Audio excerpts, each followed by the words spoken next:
is really tight, and I appreciate everybody's patience in making this work today. We will have a moment where we're actually, as the board, going to exit to take a picture with our honorees for retirees and length of service. So just give us the room to get out for a moment, and then we'll come right back in after we take the picture. We start each meeting of the St. Louis County Board with a moment of silence for all those men and women serving around the world in our armed forces, and also for all those individuals who are injured by violence around the world as well. And then we follow it with the Pledge of Allegiance, and the flag is over in the corner.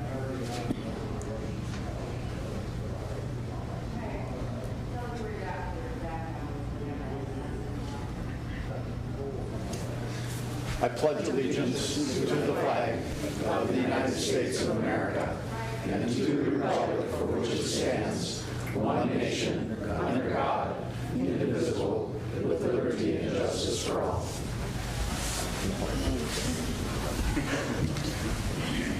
Will the clerk please call the roll? Commissioner Boyle? Here. Commissioner Olson? Here. Commissioner Rukabina? Here. Commissioner Stauber? Commissioner Nelson? Here. Commissioner Yugovich? Present. And Chair Commissioner Jewell. Here. The first item on our agenda is our employee and retiree recognition. We have a list of folks. I've asked Commissioner Nelson and Commissioner Jukovich to read the names of the retirees and then the years of service recognition. I think the best way to do this is if people can just kind of let us know who they are when they get there. I don't know, but I know we have 4 folks here who are being recognized today. So maybe wave your hand or something so we know who these folks are. So, Commissioner Nelson, go ahead. Thank you, Chair. Commissioner Jewell. I will read the list of retirees. The first is James Ani, Public Works. Second is Patricia Beckwell, Public Health and Human Services.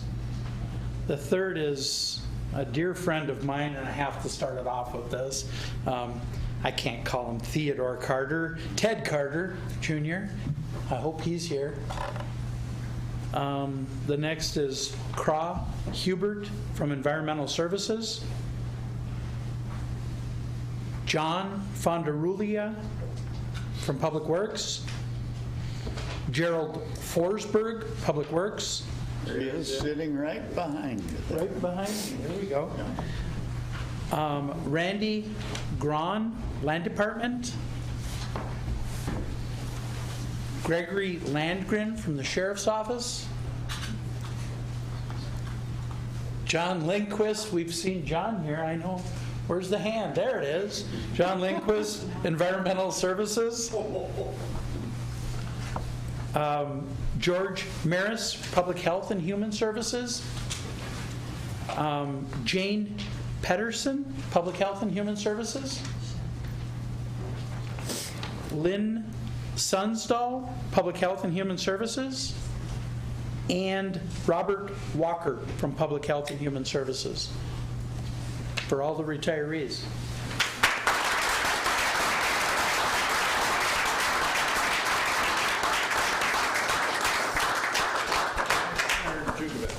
Thank you, Chair Jewell.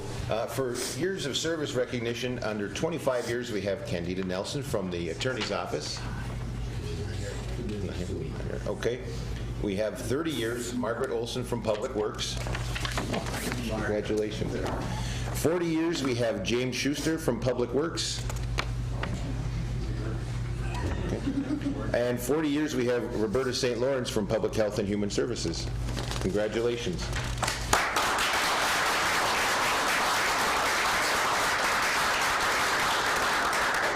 Now, it has to be said that every time we do this, I'm kind of amazed that we have people who have 40 years of service, 30 years of service. it says something about the county as a place to work and the length of time people commit to making it a great place and doing the work they do, whether it's in human services, public works, the sheriff's department, environmental services. All of these different pieces make us a really great county, and we're doing really wonderful work, and it's because of the employees we have.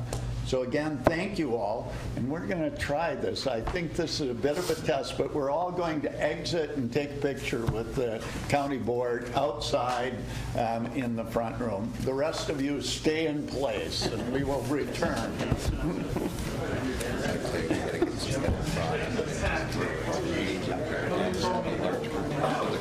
Yes, yeah. Start our work meeting. At this time, citizens are allowed to address the board on items not on the agenda. Speakers are limited to 5 minutes. We also expect civility and non-pointed comments about any individual on the board or other members of the public. So with that, and I would say, I know that there may be people who've signed up who are for an item on the agenda. So the first person I have is Alan Brehorst? Von Brethhorst. Von Brethhorst. Yes. Are you here to speak on an item on the? No. Okay, go, sir. Name is Al Von Brothers. I live out in Iron. I have a family has property out on the Birch Lake Road, known as 395. And I appeared before the board a couple of times on reconstruction of that road. And I wish to convey the thanks of the people that reside on that road for the county engineering department to do an excellent job. They did everything that the people wanted, no overkill, and it should last another 40 years. We thank you very much. That's all I've got. Well, I had one little incident. During the construction in the end of July, I took a walk down the road about a half a mile to where the flag person was operating. And the contractor had 3 road graders running simultaneously, and they had a pilot car running in between them. And in the 45 minutes I was down there, of course, there was no traffic. So I made the comment to the flag person that, man, really heavy traffic today. Yeah, she says it's not much, but yesterday we had 6 cars and 22 pedestrians. So I thank you very much. Thank you. Thank you. Thank you, Eric Paulson. Next on the agenda is Todd Youngberg. Todd. Hello, my name is Todd Youngberg. I live at 2666 Gus Road. I have a problem with my commissioner, Pete Stauber, and with St. Louis County. I bought a piece of property in 2000. I put a pole building on it in 2002. I contacted Mr. Hudson, which was the right-of-way agent, in probably 2003 or 2004. He come up to my property, and I was inquiring about a right-of-way. And he stated to me that we absolutely have no property here to sell you, Todd. That's it. So next year I had him come back up, and he was in the land sales acquisitions for St. Louis County. He goes, Todd, I told you before, we have nothing here to sell you. This is your property, your driveway. I had my property surveyed in 2008 by Hayden, Bill Hayden. You accepted my survey in 2008 that showed this was all my property. Come 2014, I got a letter stating that this right-of-way is to be sold or given to CN Railroad for their double line project. And I come down and talk to Andy Plescia about it, and he goes, Todd, this sale is only for the railroad. You are not going to be allowed to bid on it, and there's nothing you can do about it. So I showed him my abstract that stated that that was my driveway in said parcel of said right-of-way. All of a sudden, everybody wants to talk to me. Pete Stauber comes up to my house and talked to me, and all of a sudden, the next meeting at my property was Pete Stauber, CN Railroad, Andrew Plescia, Mark Hudson, and myself. And it was Justin Timrick from the CN Railroad. Told me he had powers to negotiate. We negotiated dirt berms and privacy because of this second track, and so everybody left. But Pete, when he came up there, he left an easement, a contract for easement access by St. Louis County on behalf of CN Railroad to sell them my driveway for $250. Justin Timrek left engineered drawings of said property on what they're going to do with the driveway and all of that stuff. All dated before I was even notified of this property being sold. And as per statute 373.01, it states that all properties has to be advertised in the paper, and adjoining landowners have to be allowed in the process of purchasing said property. I was denied that right. Meeting of the whole. Commissioner Forsman said, was the only one that said anything on my behalf, that the best thing to come out of Chicago was I-94, which is where CN's office is in the United States. Next week, he was gone. I asked Mr. Gray where he was. He says, well, he's down at the Capitol doing county business. Never seen him once again after that first meeting. Next meeting was a consent agenda meeting. I asked Kevin, this is what Kevin Gray told me where Forsman was why he wasn't there. Pete Stauber was acting chair. The consent agenda come up as, and it says right in your bylaws that a citizen or a commissioner wishes to speak on an issue on a consent agenda, it will be tabled and discussed at a later time.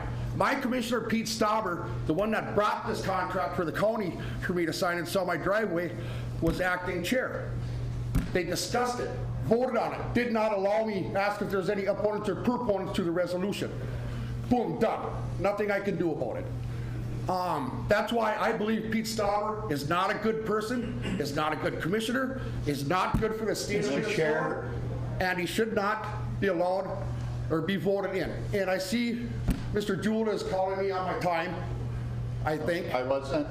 Then why did you nip up in my 5 minutes? Excuse me, I'm talking. This isn't right. You know, the last meeting I was at Rice Lake, Mr. Jewell stood up and had a hissy fit and called a break. I've never seen that in the 3 years I've been fighting this.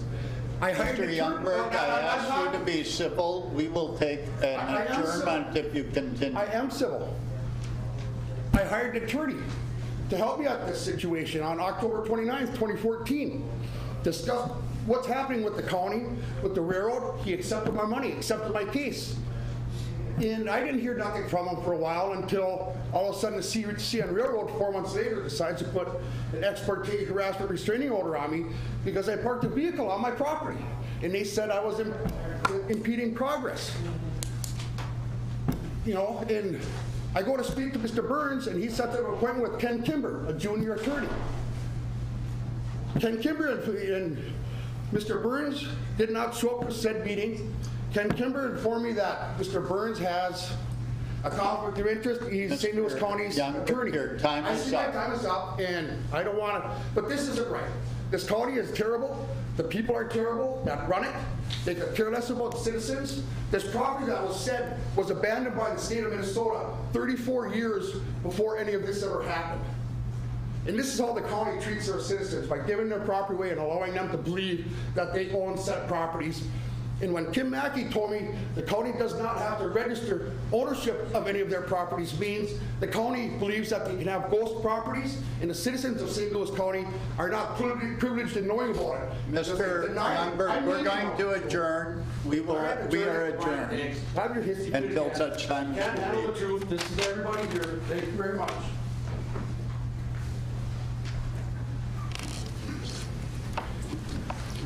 Okay. We will. Situation. You should get an attorney for I have one other person, Eric Scoop. Yeah. I believe we're on the agenda, or it's on the agenda, so I don't have to, right? So I'm not. Yeah. Get to the committee as a whole. Okay, is there a motion? So moved, Mr. Chair. For the consent agenda, second? Seconded by Commissioner Jukovich. All those in favor? Aye. Opposed, motion carries. We have one item under Environment and Natural Resources. This is to schedule a public hearing regarding the proposed creation of a Sand Lake Sanitary District.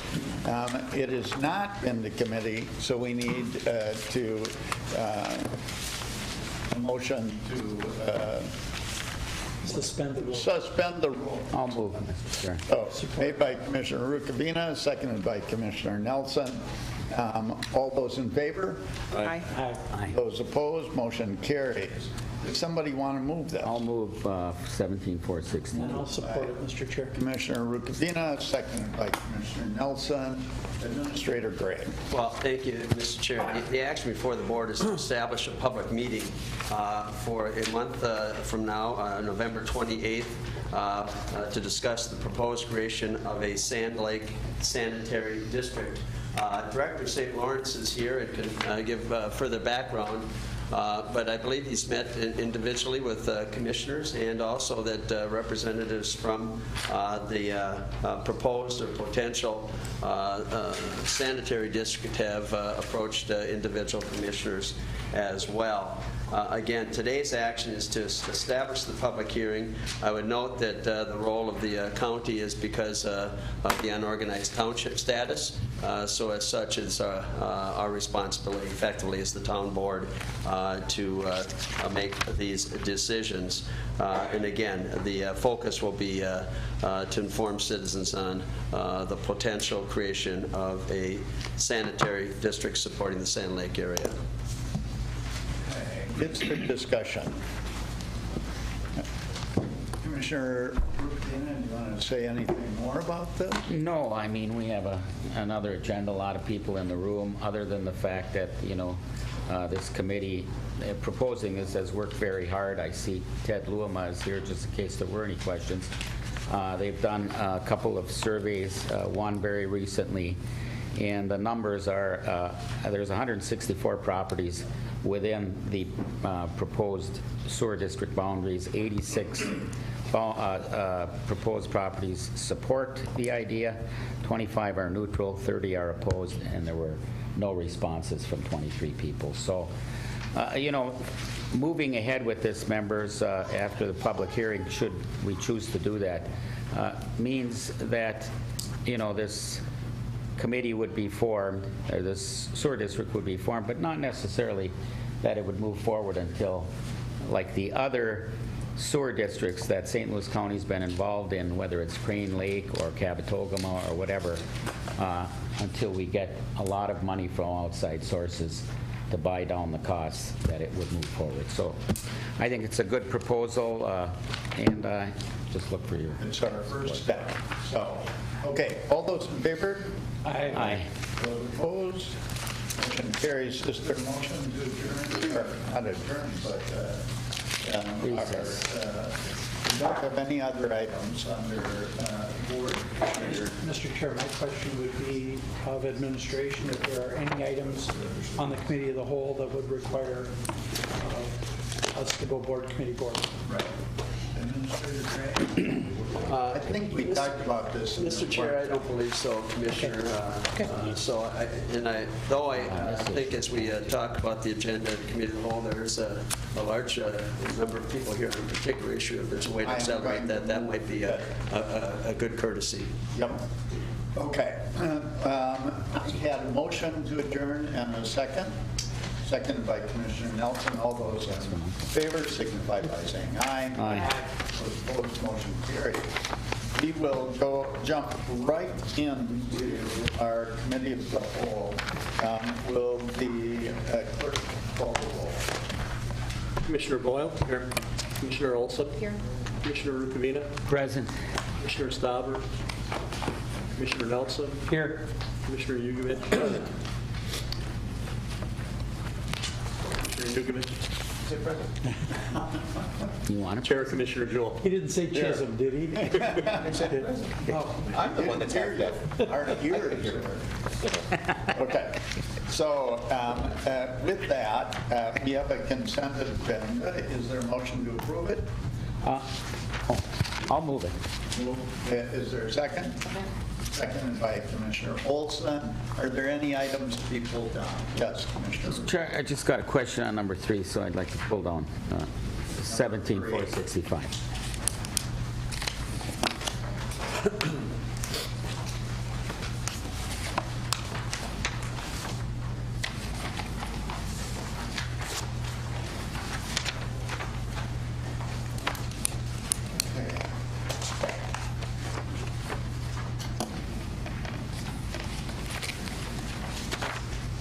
With that, all those in favor signify by saying aye.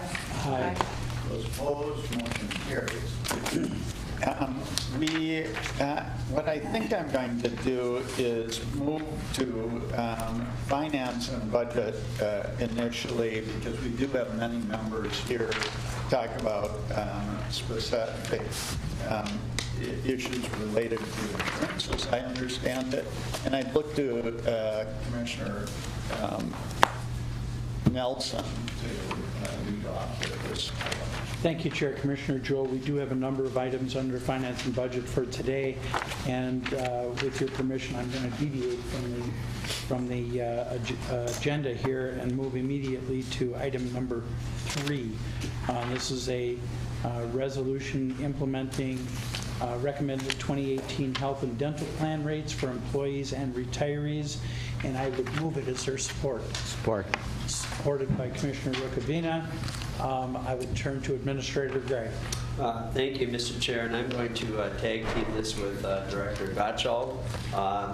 The action before the board is to make our annual determination of rates for employee and retiree medical and dental plans, as well as several other administrative fronts, including adoption of the Classic Network for prescription drug coverage, concurrence with our stop-loss medical insurance coverage fee, and administrative fees for both the medical and dental plans. As the board is aware, through the budget process, we have been scrutinizing, along with the insurance committee, our health care fund balance, the most visible item of all the handful of items that require board approval today is a proposed increase to our major medical health care premiums of 8%. In addition, I'll have Jim walk through the other items.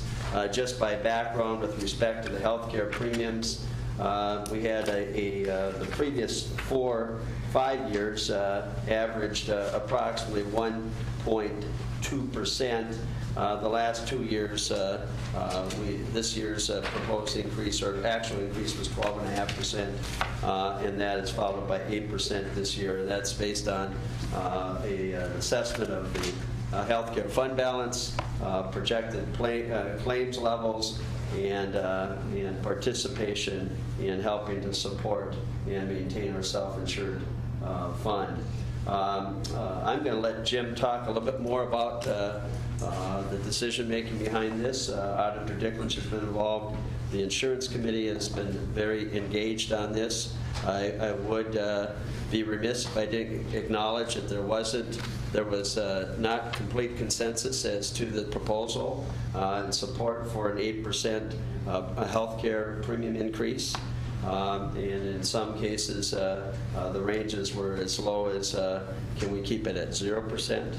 And in some cases, input to make it higher to ensure the feasibility of the fund. So this has been an area that we've been scrutinizing for some time, and of course, as part of our bargaining agreements, there is a proposed $10 per month increase for employee assistance on the premium front as well, over and above the premium that's proposed today. So up with the board's indulgence, I'll let Director Gottschalk walk through the package, and I believe there are probably people here that want to comment and speak to the issue. Thank you, Administrator Gray. Director Gottschalk. Thank you, Chair, Commissioner Nelson, committee members. Jim Gottschalk, Director of Human Resources. Each year we go through this process of evaluating the funding level for our self-insured medical and dental plan. We also look at stop-loss insurance and the rates, proving the rates that we pay our third-party claims administrator, Blue Cross Blue Shield. Typically, the process of making this recommendation starts in May. Blue Cross Blue Shield comes in and provides a review of the prior year claims. In July, they provide us with a preliminary, a projection, if you will, the next year that is based on claims that are incurred through roughly May at that time. And in September, they come back with an updated projection to what they expect will happen to our claims in the following year based on claims that include payments through July. It's important to note that that is very limited information to make these recommendations, and none of us have a crystal ball. But the information presented by Blue Cross, they believe that we'll have about a 1.7% increase in our claims next year. That is one important component to making this recommendation to the county board. We also receive information from the county auditor's office. They provide a financial report of what the self-insured fund balance is projected to have at the end of the current year. As you'll remember, the previous 2 years, we've taken quite a hit to our fund balance, respectively $4 million in 2 years ago and about $4.5 million reduction last year. So between those 2 years, $8.5 million reduction in our fund balance. And it's very important to our employees to have a sustainable health plan. And we never want to be in a position where we're concerned about cash flows, let alone having a fund balance to brace for another bad year of claims. So the Labor Management Insurance Committee, they take all of this information into consideration, the projection from our insurance carrier, the fund balance projection from the auditor's office, and they try to achieve a consensus recommendation that we bring forward to the board. As Administrator Gray shared, we did not have a consensus recommendation this year. We heard recommendations from individual members on the committee that range from 10% as low as 0%. Although I would say a majority of the members supported the 8% recommendation that you see before you today. Thank you, Director Gottschalk. Folks, I'm at a little bit of a disadvantage because people are behind me here too as far as raising your hand if you want to speak. So I'm going to turn first to my fellow commissioners to find out if there's any comments before I turn to the public or to interested parties here. Commissioner Boyle. Mr. Gottschalk, last year at this time, when we were going through this, we were under assumption, and I know things have changed, depending on, especially the big cost for out-of-pocket for us is total hips, total knees, total shoulders. But at that point, weren't we almost looking at a 12% increase again this year?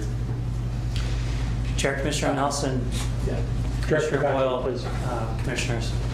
That is correct. At this similar meeting last year, we were talking about a 12.5% rate increase for 2017, and we frankly talked about the likelihood of another 12.5% increase in 2018. It was about building the fund balance. Our current fund balance, while it has recovered, it is still roughly 50% of what the average fund balance had been 5 years before then. So this year, the recommendation is really targeted at growing the fund balance to have a healthy level. As you may recall, the insurance consultants that we work with, they recommend somewhere between 4 to 6 months of your annual claims experience to be held in reserve to brace from those bad years. Right now, we're just over 3 months, so we're not quite in that window to have comfort level. Thank you, Director Gottschalk, Commissioner Boyle, for that question. I'm going to turn to the interested parties that are here. I better not say the public because I think many of them are here from the Teamsters unit. And the first individual who signed up here is Eric Skoog. Skoog, correct, yes. Please state your name for the record, name and address for the record. My name is Eric Skoog. I live at 409 Lakeview Avenue in Duluth. 55812, I believe, is my code there. I'm here as the representative for approximately 185 Teamsters that I represent as public works employees here in the county. They're your employees, and I represent them each and every day. The reason that I'm here to speak is regarding this health insurance increase. One thing that I'm assuming that the county board realizes and understands is through the negotiations process, we adopted and we agreed to a surcharge over the course of basically 2 contracts that will hit near $52. Now that doesn't offset the cost of health insurance. It's just an extra portion that our members pay. For this current contract, it had a value of $35. With that surcharge, when we agreed to our current collective bargaining agreement, and then as I believe as Mr. Gostrow has said, there's a 12.5% increase for 2017 that you guys voted on last year. Well, now here we are today, and we're looking at an 8% increase. We have representatives that sit on the health advisory or the health insurance committee, and the one thing that I question, first and foremost, is the action of the committee itself. When I read the bylaws, if you look on section 18, well, actually, I take that back. Article 1, section 2 of the mission statement. It says the St. Louis County Health Insurance Committee will work to understand health insurance rates, issues and trends, understand the county self-insured fund, recommend annual rates to the county board, etc. So it lays that out. It's a very simple mission statement. But then when I go on the very last page, there's section 18, recommendations to the county board. Items may be referred to the county, from the committee to the St. Louis County Board with an accompanying explanation for its purposes. The committee may recommend by consensus the annual premium. One thing that I've heard here today is recommendations. Now, with Administrator Gray and Director Gostrow, they both acknowledge that there was not consensus, yet they've also said that there's a recommended rate. Well, my first concern, once again, is the bylaws. The bylaws don't allow for this to even be a recommendation. It even goes as far under Article 1, Section 3 of this bylaws that says that all actions of the committee will be by consensus. And it takes it a step further of definition. What consensus, having the agreement of all, and consent of all. We don't have the consent of all. So there's going to be a presentation. We're going to talk about 8%. I don't sit on the committee. I have 2 Teamster representatives who are here today, actually. And they're right. The Teamsters, we stayed at 0%. There was, I believe, an attorney's group that was at like 10 or 10.5%. But when we sit back and we look at the bylaws, and we look at a 12.5% increase last year, 8% this year, on top of the 50 some odd dollars that we're going to be paying over a short amount of time period, I understand self-funding. I represent a lot of bargaining units that employers are self-funded. When we look at a family rate with these new rates is over $2,000 a month. $2,000 a month for a family rate. Now, granted, that's split between the employer and the employee, but that cost is astronomical. We keep this high plan, this elite Cadillac plan, but yet there's more and more that is being taken out of your coffers as the employer, and out of our pockets as well. We negotiate a solid contract only to come back and in 2 years have over a 20% rate increase. The last thing I would like to say on this, and this is another troubling part to me, you're experts, the people, Blue Cross and Blue Shield, who do this each and every day, they're paid for this. As Director Gostrow said, it was a 1.7%. That was their recommended rate increase. But yeah, we're going to go to 8%. And with all due respect, I heard one commissioner saying, well, I would do a 12%. I don't know if, as commissioners, you guys receive the health insurance. I'm not sure. But our members work hard each and every day, as well as everybody else does in this county. And I stand, as well as they do, we're opposed to this 8% increase for a lot of reasons. Namely, because I don't believe that it's proper from the bylaws position with respect to the Health Insurance Committee. And number 2, your own experts, the people that do this each and every day, say 1.7. So why are we going to outsmart the experts, I guess is my point. So thank you very much. Thank you. Is there anyone else who cares to address the county board related to this issue? And again, I'm at a disadvantage, so if you're behind me, just speak up. Even the ones that can't speak up are a little 4-month-old here, okay? Okay. Well, you guys are voting, we'll pinch her so she can... There you go, so she can speak up. All right. Very good. Commissioners,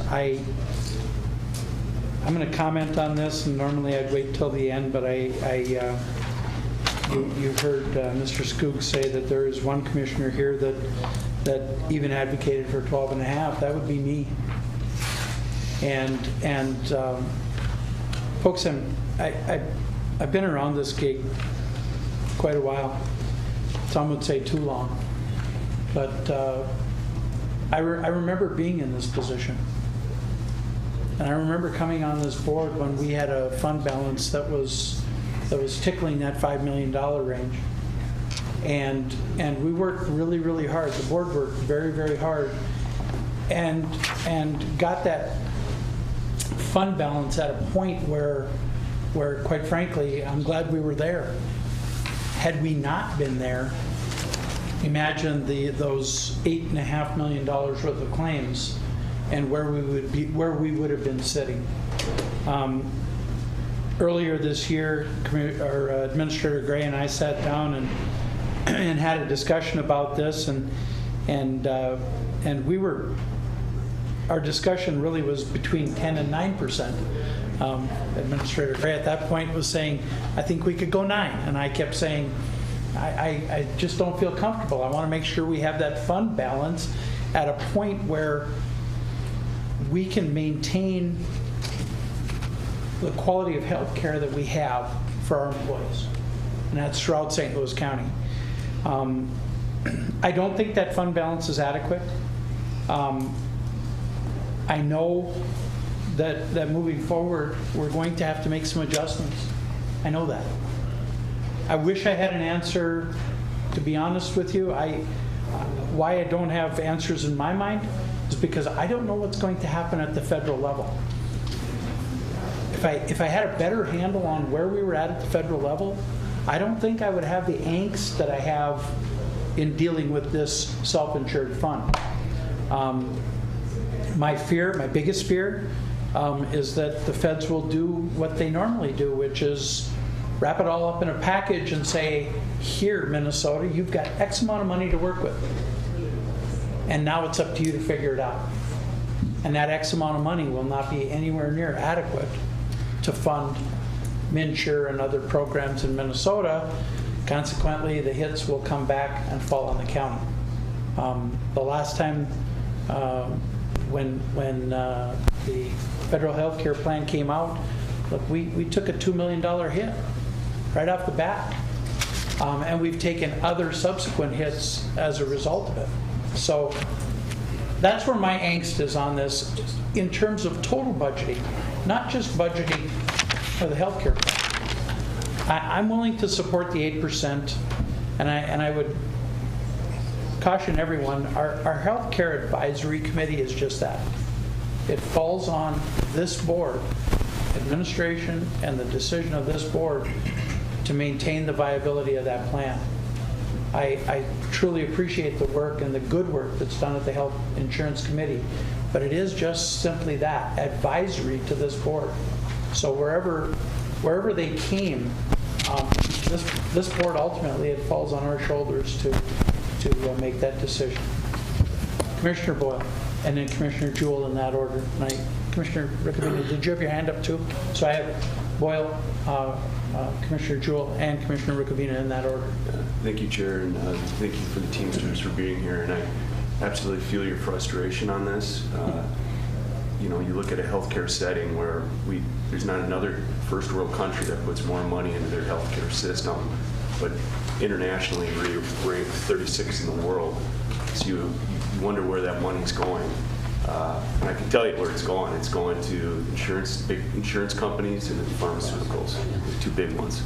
But that being said, you're absolutely right. We got to continue to put pressure on the federal government. I think we have one of the things I'm very proud of in St. Louis County is to give our employees, employers, some of the best healthcare coverage we got. So those folks that have been here for 40 years that we recognize today, that we put in that pot, that I want to make sure we have enough in that fund balance that they can get that total hip done. Because they've been working on the side of the roads, doing ditches, burned out their hip doing a job for the St. Louis County. So I absolutely understand where you're at. Again, we're doing the match on the property side taxes put into this too, because we totally believe in the system as a county board, as far as I'm concerned, and we'll continue. But I absolutely get your frustration on this, and I wish there was a better answer. And I think, as Commissioner Nelson said, there's going to be a ping pong game going in the federal government the next few years. We have to do better.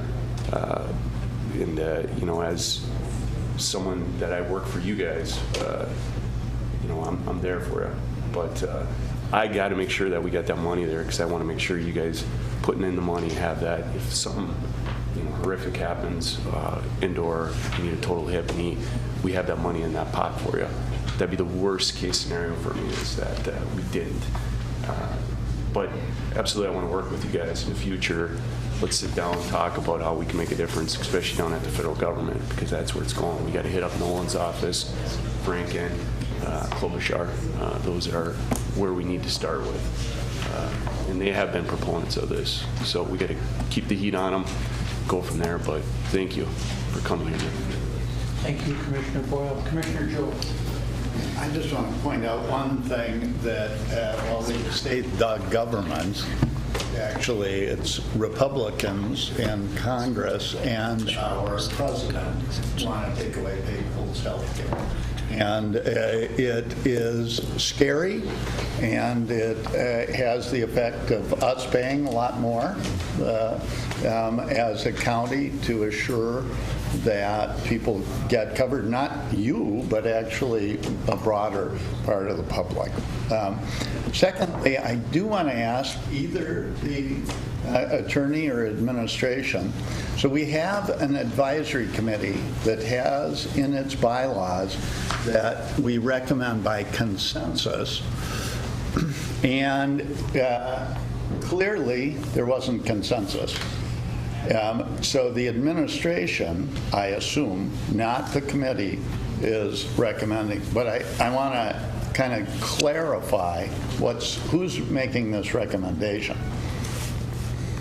Thank you for that question, Commissioner Jewell. I will field whoever would care to respond. Director Gottschall.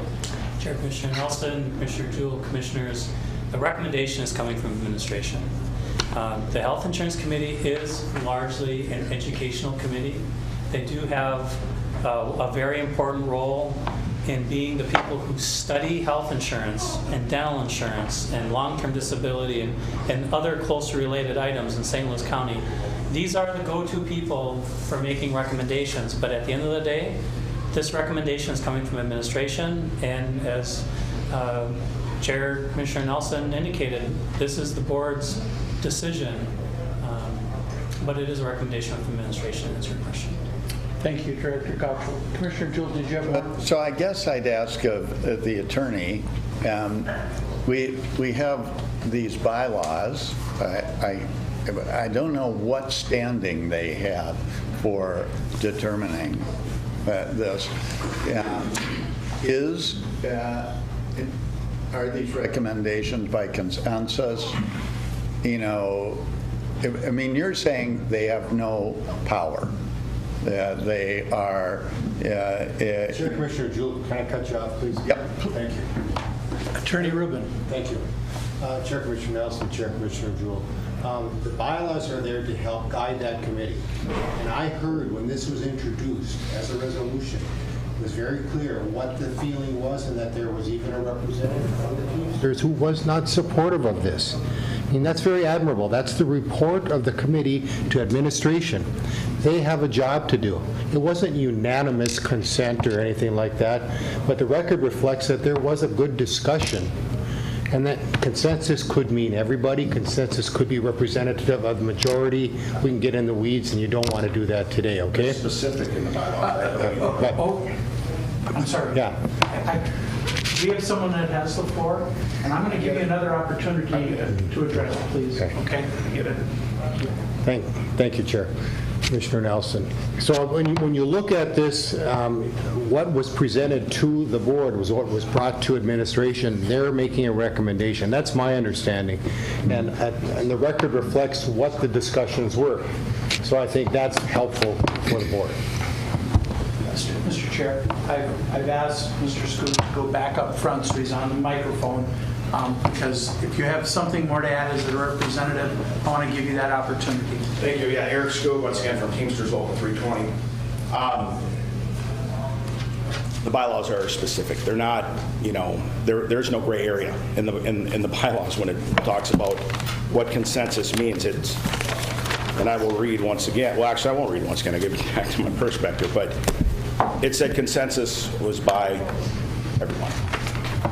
Thank you. Having agreement and consent of all. So that's the question. And to take it a step further, I mean, I get, we got to do things at the federal government. I'm sure that there's, people who will dissent in here, whether it was the previous presidential administration or the current presidential administration that got us into this health insurance whack anyways. But the fact is, the president's not going to be setting our rates here today. You are. And one thing I would like to, with all due respect, Commissioner Boyle, you said that, there's a tax, there's going to be a tax, the taxes will cover this. This new taxation will cover it. Well, that's great. So now my people are getting doubly whacked. They're paying more in taxes and they're paying more in the rates. So, once again, I guess from the Teamster standpoint, I know that this isn't a call here today, but I can tell you that going forward, we will definitely explore to leave your fund, because $2,000 a month for a family, I get it. It's a great Cadillac plan. We compared it last time. But when our wages are suffering and you are not getting the quality employees that are coming to this county because of it, we have a shortfall in mechanics. We have a shortfall with operators as well. You're not luring those people.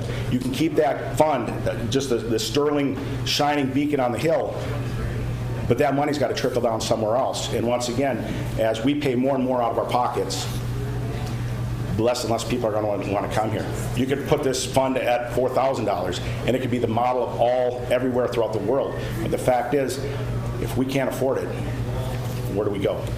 Thank you. And that was the second bite at the apple. I was just trying to be polite, okay? And I would, Chair Commissioner Joel. So just to finish. So I wanted to clarify that it was an administrative recommendation and that the committee, which didn't reach consensus, didn't have a recommendation. And I think that's useful to clarify, because I do think, as he pointed out, that it's pretty clear what consensus in this means, and it's different from voting by majority rules. I don't know that changes my view about where we have to go, but I do know, and having once worked for the county, those increases when I had a wage that was pretty steady and not too big made impact on our family when we had young kids. So I get the concern. I'm not quite sure what to do about it. Thank you, Commissioner Joe. Commissioner Rukavina. Well, I have several questions, but, I guess my first one, we're self-insured, right? Yes. Gotcha. And I thought under ERISA law, self-insured, you had management and labor come together, which we obviously do. Then I thought they had to reach an agreement in order to follow the ERISA law. Am I incorrect in that assumption? Thank you, Commissioner Rukavina. Director Gottschall. Chair, Commissioner Nelson, Commissioner Rukavina, Commissioners, as a self-funded public sector governmental plan, our plan is not subject to ERISA. Okay. Well, Commissioner Rukavina. thank you for clarifying that. Now, Mr. Skoog mentioned that they didn't, there were several groups that had recommended different amounts, and I'm just wondering, what were the amounts recommended by our other bargaining units? We heard 10% from the attorneys. What were they, the other? Auditor Dicklage, Director Gottschall, whoever cares to respond to this. Both sit on the Healthcare Committee. Chair, Commissioner Nelson, Commissioner Rukavina, Commissioners, Auditor Dicklich is a co-chair on the Health Insurance Committee, but I can answer this question. We did see the attorney's unit, I believe, was the highest recommendation. They were 10%. We did have a number of individuals that talked about 8.5%, representing a few units, including the Civil Service Basic Unit, Merit System Basic Unit. The jail 911 unit was somewhere between 5.5% and 6%, largely based on the same reasons that I think we're hearing from the Teamsters representation here today. And of course, we had one unit that was supporting a 0% increase. But at the conclusion of that discussion, we were nearly had consensus on 8%. Mr. Chair. Commissioner Rukavina, please. Mr. Gottschalk, where was the ASME unit at for recommendation? That's basic. The basic. Chair Commissioner They would be our Nelson, largest Rukavina, unit, yeah. right? Director Gottschalk. They supported the 8%. 8%. Okay. You know, you mentioned that the fund had recovered, so in dollar terms, what does that mean, dollar amounts, the fund right now? Chair Commissioner Nelson, Commissioner Please, Rukavina. Director Gottschalk. The fund balance is projected to grow by approximately $1.2 million this year, which, if we don't see a big change in our weekly claims payment, should put us right around $7.3 million at the conclusion of this year, which is up from $5.9 million at the end of 2016. So I guess I just want to add, we did make changes to the plan design for 2016. We implemented a tiered plan design, which really encouraged competition between the healthcare systems that serve the members in our plan. And we believe that it's starting to pay dividends. So it is, albeit a small step in the right direction, but we literally had a swing from over a $4 million reduction in 2016 to a growth in the fund balance of $1.2 million, which really is a great sign. But this year, it's not about just trying to pay the claims.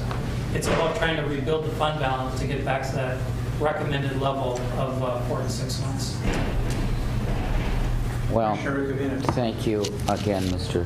Chair. Mr. Skoog, maybe this is a question for Mr. Skoog, if I can. Please.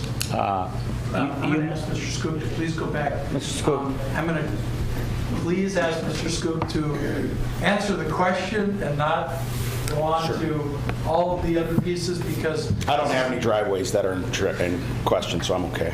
thank you, sir. Well, Commissioner Rukavina. if I had my way, you could ramble on all you want, but I do it all the time. But you mentioned the Cadillac plan, so when this committee sits down, so all of our bargaining units discuss, not only this fund, but ways to save money, ways to have lower or higher deductibles, things like that. And what do you mean by Cadillac plan? Would you like to see a, Chevrolet plan or a Yugo plan or whatever for us croats in the room? What are you recommending as far as when you bring that up? Sure. What are you suggesting to the board here? Because I can feel your pain and I want to do the right thing. And I guess another question I'd have, Mr. Chair, is how fast we have to act on this today. But this question to you about the Cadillac plan. All right, thank you. To Mr. Skoog, this is the question. Okay. Yep. Very good. Okay, Eric Skoog with Teamsters Local 320. That's a great question, and it's a slippery slope for myself as a union representative. Because if I were to say that, well, we need to start cutting benefits, well, that might not be representative of how my members necessarily feel. I would, and I'm going to give probably a political response here.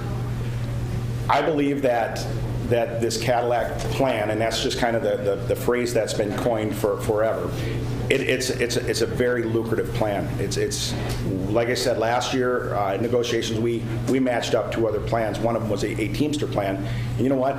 They didn't match up. For all disclosure on that. But there has to be something different. As a union representative, we continue to throw money into these health funds, and in my opinion, it's a highway to hell. It is just it's a never-ending abyss into nothing. Granted, we have great health insurance plans, but on the same token, at what cost? You know, we can negotiate X amount of money, but then if our rates continue, so I guess with all due respect, Commissioner Rukavina, it's a very slippery slope for me to answer specifically. I just believe that the cost itself is enormous, and I will even go on record is to say if the plan needs to be reviewed and looked at further to reduce some benefits, then that's something that the committee's going to have to look at. I don't have that ability to say that. The committee guides it, which will bring me full circle. The committee guides it. I understand that your role is the leaders of the fund and the checkbook. I didn't necessarily realize that administration could overrule our recommendation or committee, but that's another conversation that I won't go down that path. So. Thank you, Mr. Scooter. And Commissioner Rukavina, does that conclude your questions, or did you have questions? No, I got one more of Mr. Gottschalk. So my question is, if we wanted to take a little further look at this and relax, is there time to do that? Do we have to vote on this today? Director Gottschalk. Commissioner Nelson, Commissioner Rukavina. Our administration's recommendation to you is that is a discussion for another day. Our open enrollment starts in less than 2 weeks, and we have to lock in our plan with our insurance carrier for January 1st. We certainly are open to having discussion about alternative plan designs. It might be a great goal to put on for 2018 for the Health Insurance Committee. If that is what we're hearing from one of our memberships, we certainly are open to that discussion. But our recommendation today is we need to act on the 2018 health plan, and let's give it the due diligence it deserves to vet out other plan alternatives that are possible.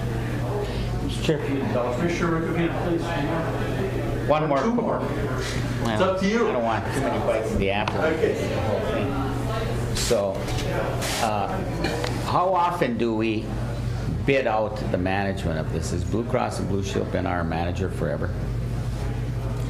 Our Director Gottschalk. Chair Commissioner Nelson, Commissioner Rukavina, Commissioners. The last time we put this out for bid was in 2011, and I can report to you that at the time we did that, Blue Cross, without having to reduce their administrative costs, was hands down the most cost competitive, the cheapest plan administrator, and provided us with all the same services that they had for the past 40 years. But to answer your question, 2011 was the last time we put this out for bid. And one more, finally. Mr. Skoog alluded to the fact that the Teamsters could look elsewhere. What is the policy? Can any bargaining unit pull out of this, our insurance? Commissioner Rukavina, thank you for that question. Director Gottschalk. Chair Commissioner Nelson, Commissioner Rukavina, and Commissioners. That's a bigger discussion. We get into contract language that the county and the unit agree on the plan, and that it's administered by the county. Would we be open to them looking at other alternatives and just taking their premium dollars someplace else? We certainly can have those discussions, but probably not necessarily on point for today, though. But that, Mr. Chair, is a position in a negotiated, when we're negotiating with each bargaining unit, that they have that option, or they could negotiate that in their master agreement?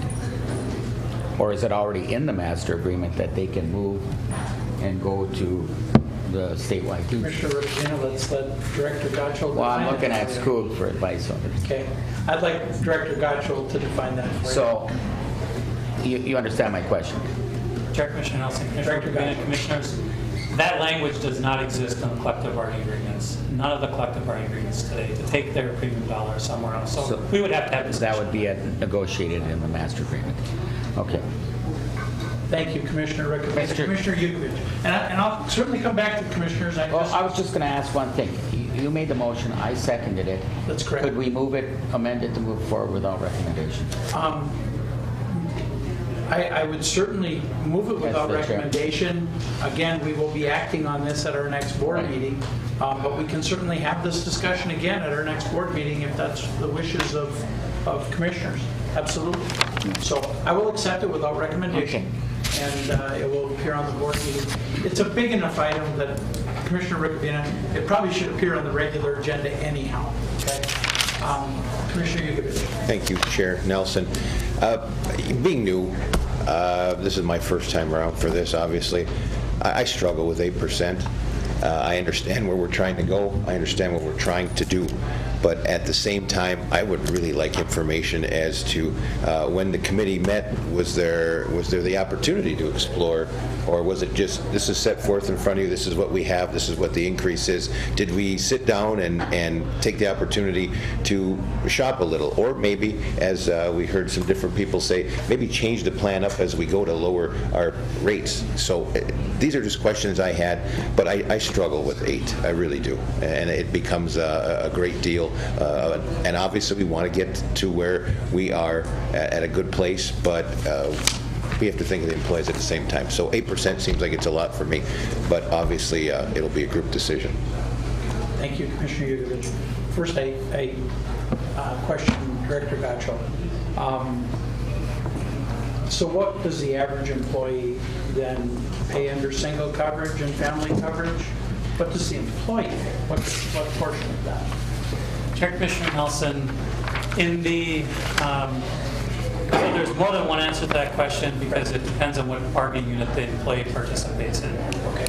The individuals who are present at today's meeting are represented by the Teamsters, and they have a flat premium share on the single coverage this year in 2017. It's $36.94. As negotiated as part of the 2017, 18, and 19 collective bargaining agreement, that is going to increase to $46.94 for 2018.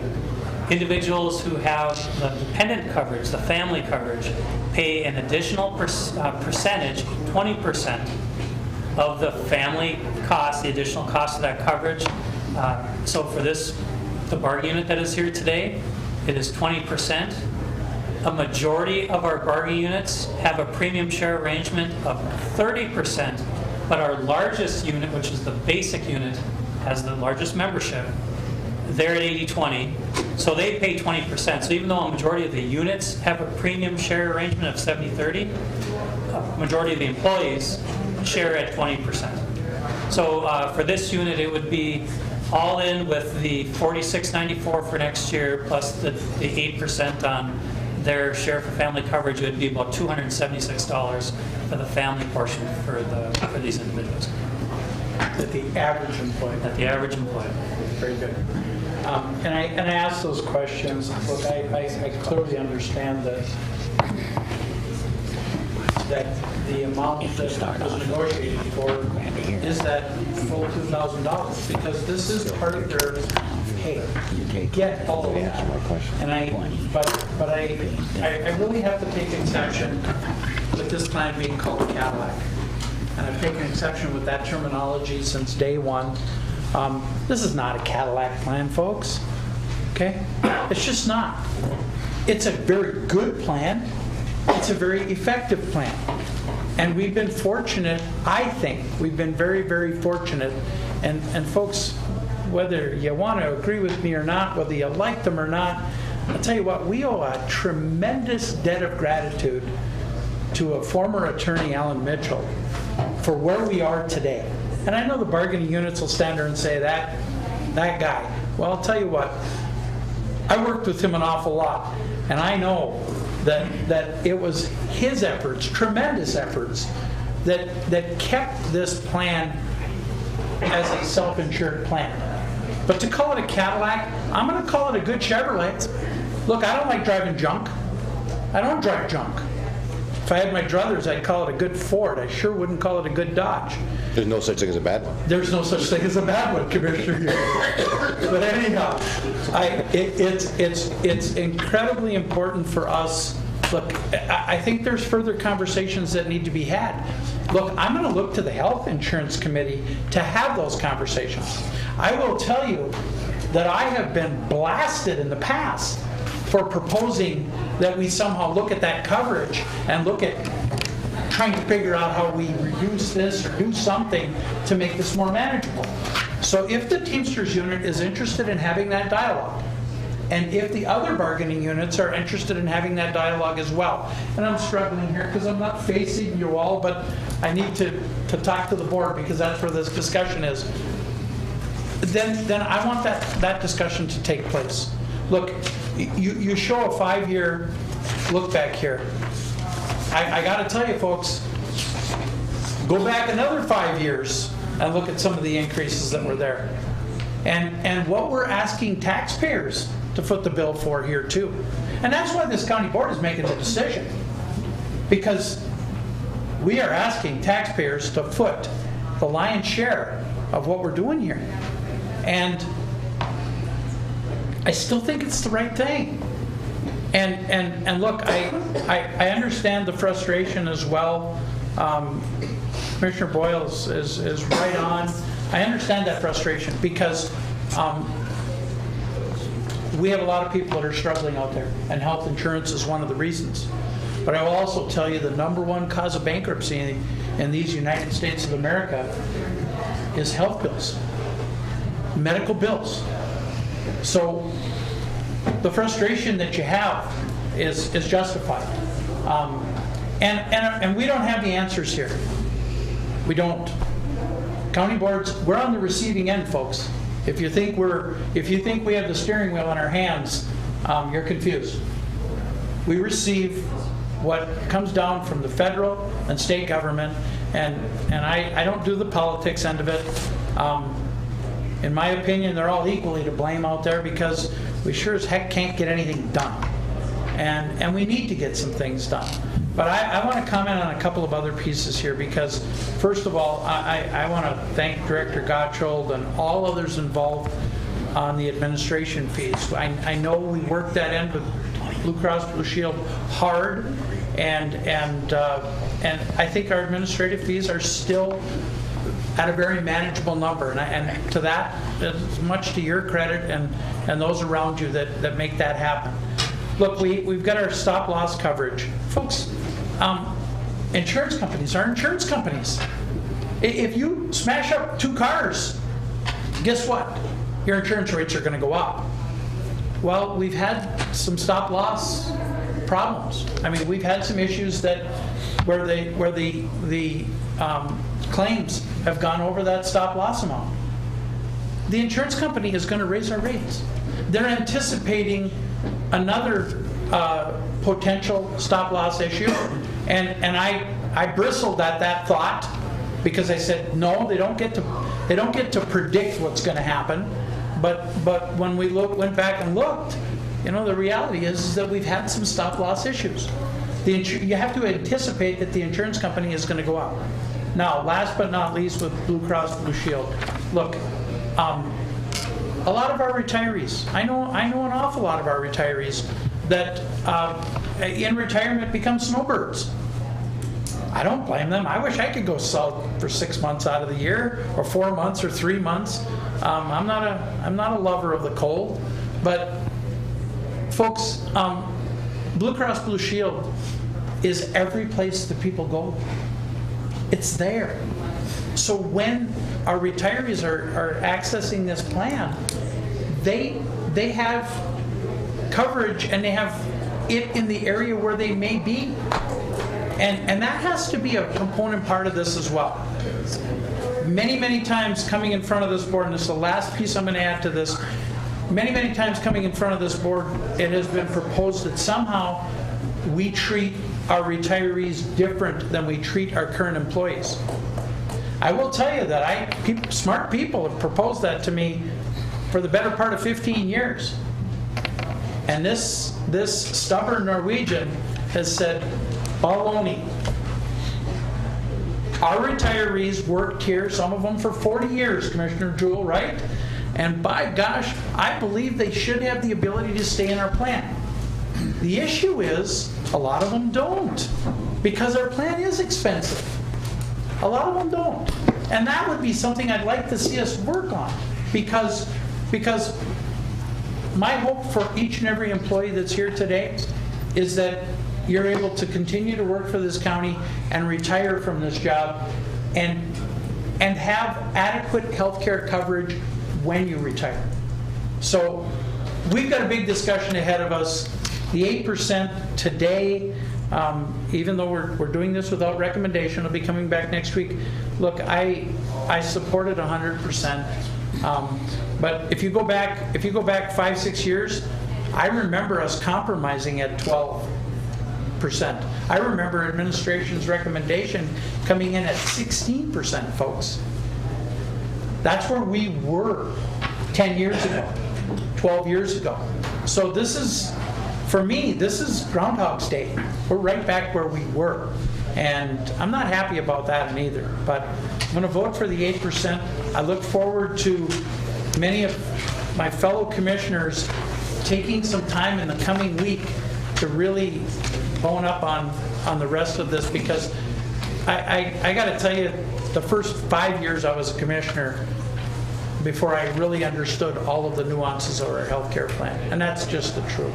And I worked hard at it, and I still didn't understand all of the component parts. But it's a good system we have. I hope we can keep it for many, many years to come. Commissioner Joel. We have a time specific at 10:30, so we need to finish up this one if we can.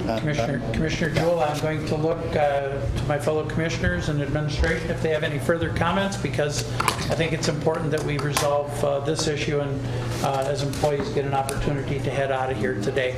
Administrator Gray, you had your hand up. Well, thank you, Mr. Chair. And I did want to get back to Commissioner Jugovich's a couple of questions or observations that he made earlier. And just say that the ability to change the health care plan on so much at the snap of a finger, so to speak, is that's not very doable. So what we're proposing is a premium that supports two things. One, the continuation of the plan as we know it today. And I have to comment that the insurance committee is so vital to the shaping of that plan. And I think that we can carry this dialogue, and the Teamsters have a very strong representation at the table, and she can carry that message further too, that we can look at that. 8% is something that is not sustainable or goal either. I agree with you. It's with reluctance that we talk about it today. But I do want to just address the difference between claims, experience, and growth, the 2% or 1.7% that Director Gottschall talked about, and the premium that's proposed by administration to this board today. And I'm going to give you two numbers. In 2013, I guess that would effectively be 5 years ago if we look at this year, we had a $17 million fund balance to support our claims and to ensure that we had stability and long-term viability for this self-insured fund. We had $24 million of claims that year with a $17 million fund balance. In 2016, we have less than $6 million in our fund balance, so it's down by 70%, whatever the number is. And we had just under $32 million of claims last year. Now, there are drivers, and the insurance committee is really engaged with that. We have been focused on trying to reduce our claims impact while maintaining a quality plan for our employees. And we can continue to have that dialogue, but I think that look back of $6 million on $31.6 million of claims, when 4 years earlier we had $24 million of claims and a $17 million fund balance, I think is the shrink factor in our sustainability. We have less than 3 months of fund reserves. That is the driver. This is a subjective determination, and we'll spend the next couple of weeks prior to November 7th, affording many people more opportunities to probe on this. We had lots of good dialogue around the budget discussion. I think that if we had our budget director speak on this, she would be an advocate of great concern about the sustainability and protecting the fund balance and maintaining our self-insured status. That's certainly a driver, but this is a subjective determination. Is 8% the right number? I don't know. It's a lot better than 12.5%, but it's sure a long way from zero. So with that, Mr. Chair, I just wanted to say that we'll share more of this information. We'll go back on the budget discussions. Director Gottschall and myself are available to meet with, and Breanne are available to meet with any of the commissioners. I'm sure you'll be hearing from constituents and employees. But the driver is to get to a level where we're in that 3 to 4 month range. We've given up on the 6 months, much less a year's fund balance, and I think there's support of the board to be a little bit leaner on the fund.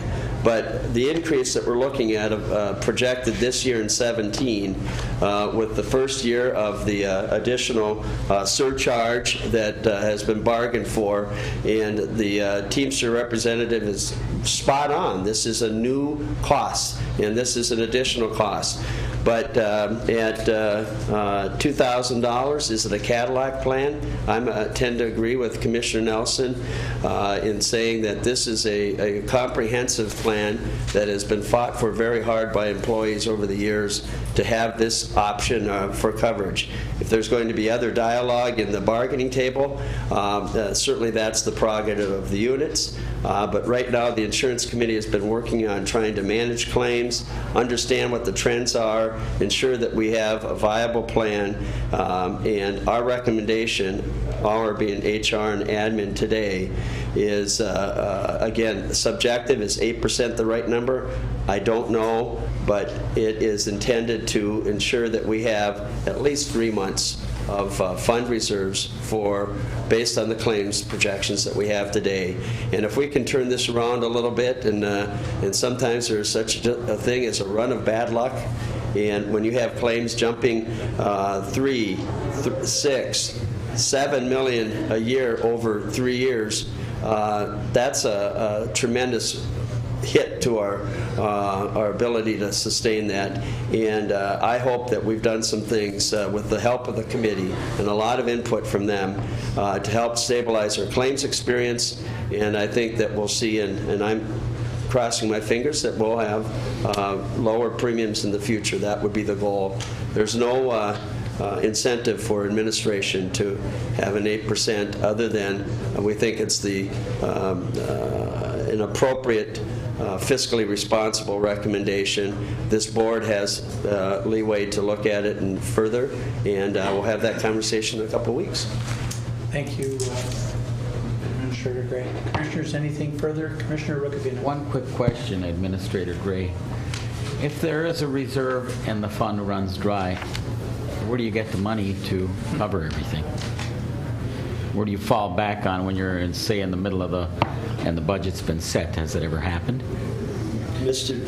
Chair, Commissioner Rukavina, and Commissioners, fortunately that's never happened because the bigger picture we look at are a lot of things around our fiscal stability and our bond rating and things like that. But I believe we would be in a position to afford a loan to the health insurance fund, and we'd have to deal with that going forward. I would defer to the auditor for that. Thank you, Administrator Gray. Auditor Dickledge. Mr. Chair and members of the board, or the committee, there is in place that the board did authorize the auditor to borrow money and make a loan for not just this fund, but it would cover this fund as well, temporary loan. So that, for cash flow purposes, be able to pay claims, etc. So that is in place already. But it has not Same loan that we used to use, or same process we used to use, because Chris Jensen was constantly in arrears, and we used to loan money and then forgive the loans. But it's still if we're going to call this a self-insured fund, we need it to be a self-insured fund. All right. Seeing no further discussion and understanding that this is without recommendation, all those in favor signify with the sign aye. Opposed, same sign. Aye. Motion, I'm sorry. Nay, I'm voting nay on that. Okay, so, okay. This is without recommendation, guys. Yes. Okay. So then Commissioner Rukavina, I'm just not going to accept your without recommendation. I'm going to move it, and you two guys can be the no votes, and it'll be on the regular agenda. Okay? So I'm moving it regular, given this vote. It'll be on the agenda because we have dissenting votes. So with that, Mr. Chair, I will turn back to you, and I would like to take just 5 seconds to thank our Teamsters. To thank our Teamsters that are here today, both mechanics and drivers, for the incredible work they do on our vast 3,000 miles of roads. Thank you, Mr. Chair. I will say I came very close to joining our other members in voting against, but I did think to myself, we get a whole other bite at this apple in 2 weeks. And so we're going to have further discussion, and I do think it's the piece about consensus is important. So with that, we're going to take a 5-minute break to let people move out, and then other people who are obviously out there move in. So.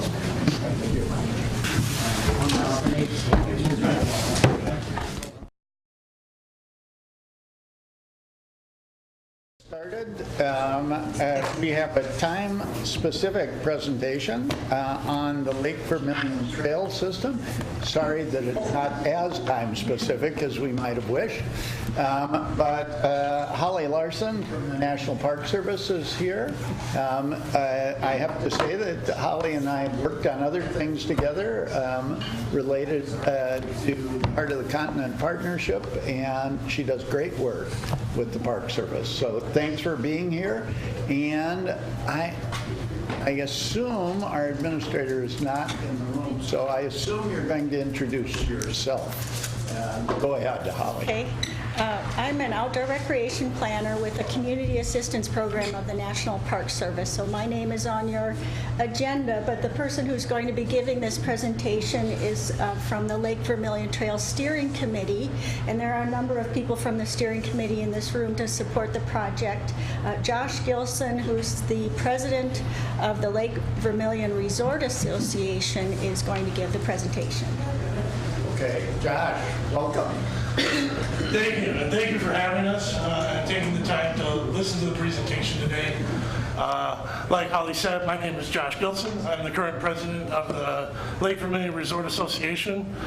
And I know I've worked with a few of you before, but for those who have not, I tend to do a little bit of a walk and talking. So bear with me as we move through the presentation. By a quick show of hands, how many have heard about the Lake Vermilion Trail already?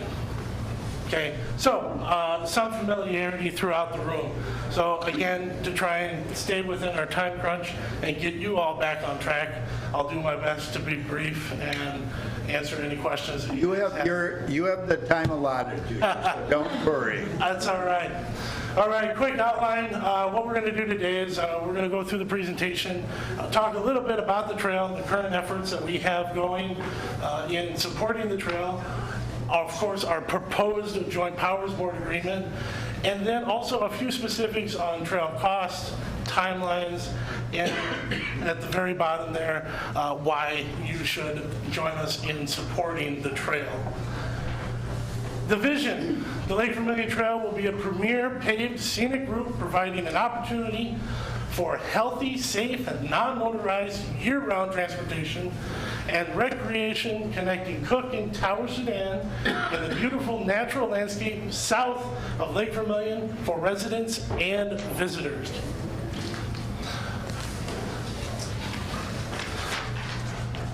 All right, a little bit about the trail concept. Some of that you saw in the vision.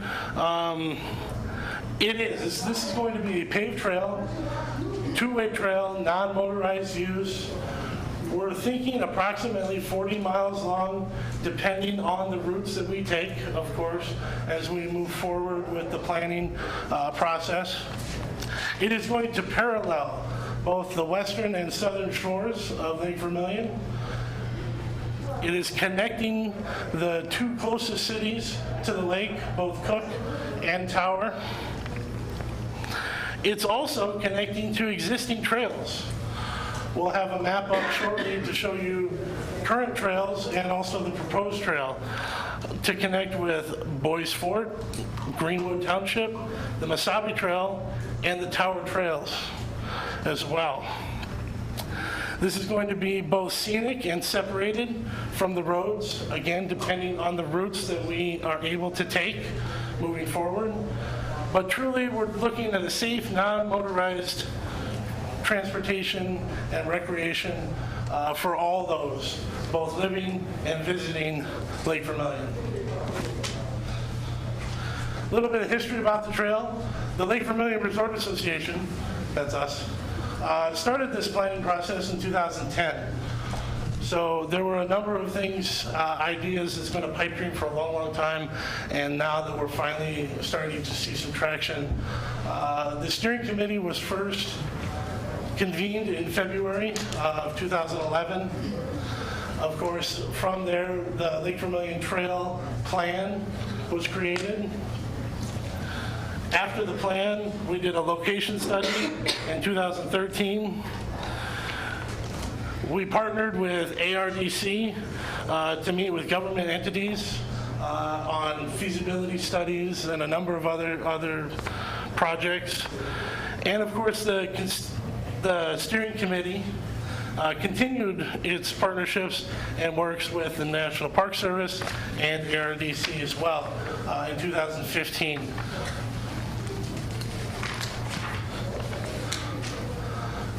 A quick snapshot of the potential programming to promote both active living for residents and tourism.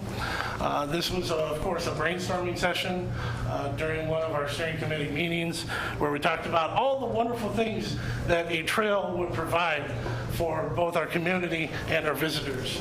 So things like an annual ride, partnerships with youth organizations such as scouting, races, triathlons, 5Ks, bike safety, service learning. We've talked about adaptive trail projects for certain sections of the trails for groups, geological and historical and cultural signage, and of course, we've talked about social media and connecting. So both people and visitors to the trail and to the lake. Our current efforts are run by our Lake Vermilion Trail Steering Committee. It comprises itself of local government representatives. Right now we have from both cities, Cook and Tower, township boards, the county, Boys Fort, and on it goes. Plus, I mean, local stakeholders on the lake. We have a lot of people come to the steering committee to help us out in many, many different ways and capacities.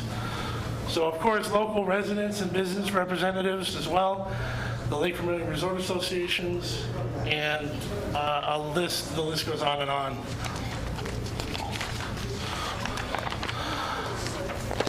Our recent progress. The steering committee over the last year or so has been able to create a trail master plan.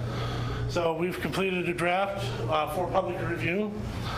We've gone through numerous drafts of our joint powers board agreement, and are glad to say that we have a final draft here to present to you today. We have a lot of public support and awareness. As you can see, we've distributed before you one of our brochures that has been handed out and been available to the public for over a year now. Fundraising, we have started on a number of fundraising activities, so both local and large scale. We also have detailed planning for high priority segments.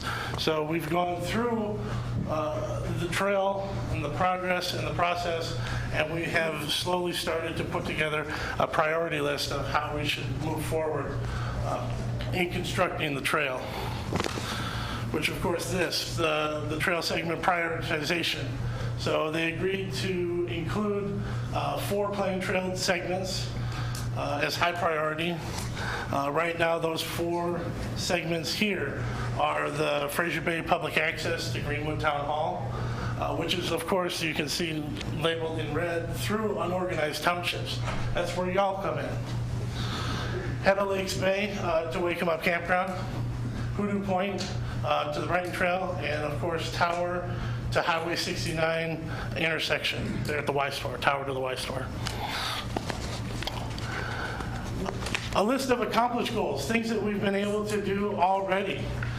We had a very successful logo contest with a beautiful logo created by Sue Wolf, right here, present today.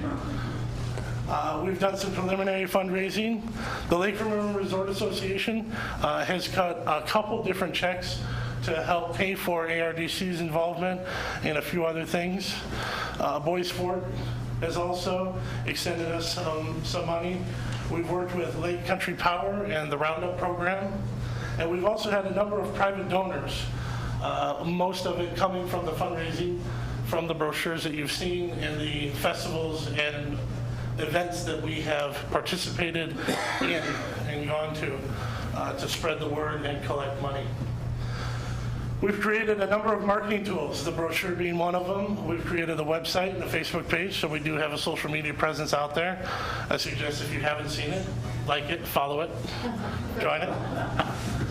We've done numerous newspaper articles and coverage of the trail and our progress, and of course displayed it again at a number of community events. Things that are coming up. Final draft of our master plan, which right now is of course open for public review, and we'll finish that draft of the master plan.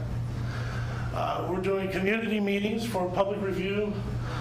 We've intended to initiate the Joint Powers Board in January 18. Anybody doing the math? That's a few months away. So yes, we're excited, and we are kind of gung-ho on making this happen, because it is one of the necessary steps in moving forward with a number of the processes involved with the trail and the committee. We are on track for starting submitting applications for acquisition and development funding from the state and the federal grants in 2018. So a lot of that stuff is all, of course, all due in March. It's all part of the timeline, which is why the crunch for the Joint Powers Board. Our proposed Joint Powers Board agreement. Who's going to be involved? Everybody, plain and simple. Nope, the city of Cook and Tower, the Boys Fort Tribal Council, the townships of Beatty, Greenwood, Krugler, Owens, Vermilion Lake, and hopefully St. Louis County, representing the two unorganized townships that this trail will coincide with. So what is this Joint Powers Board? It's the Lake Vermilion Trail Board. It's a no taxing authority. It will be in charge of develop, owning, and managing the approximated 40-mile paved trail.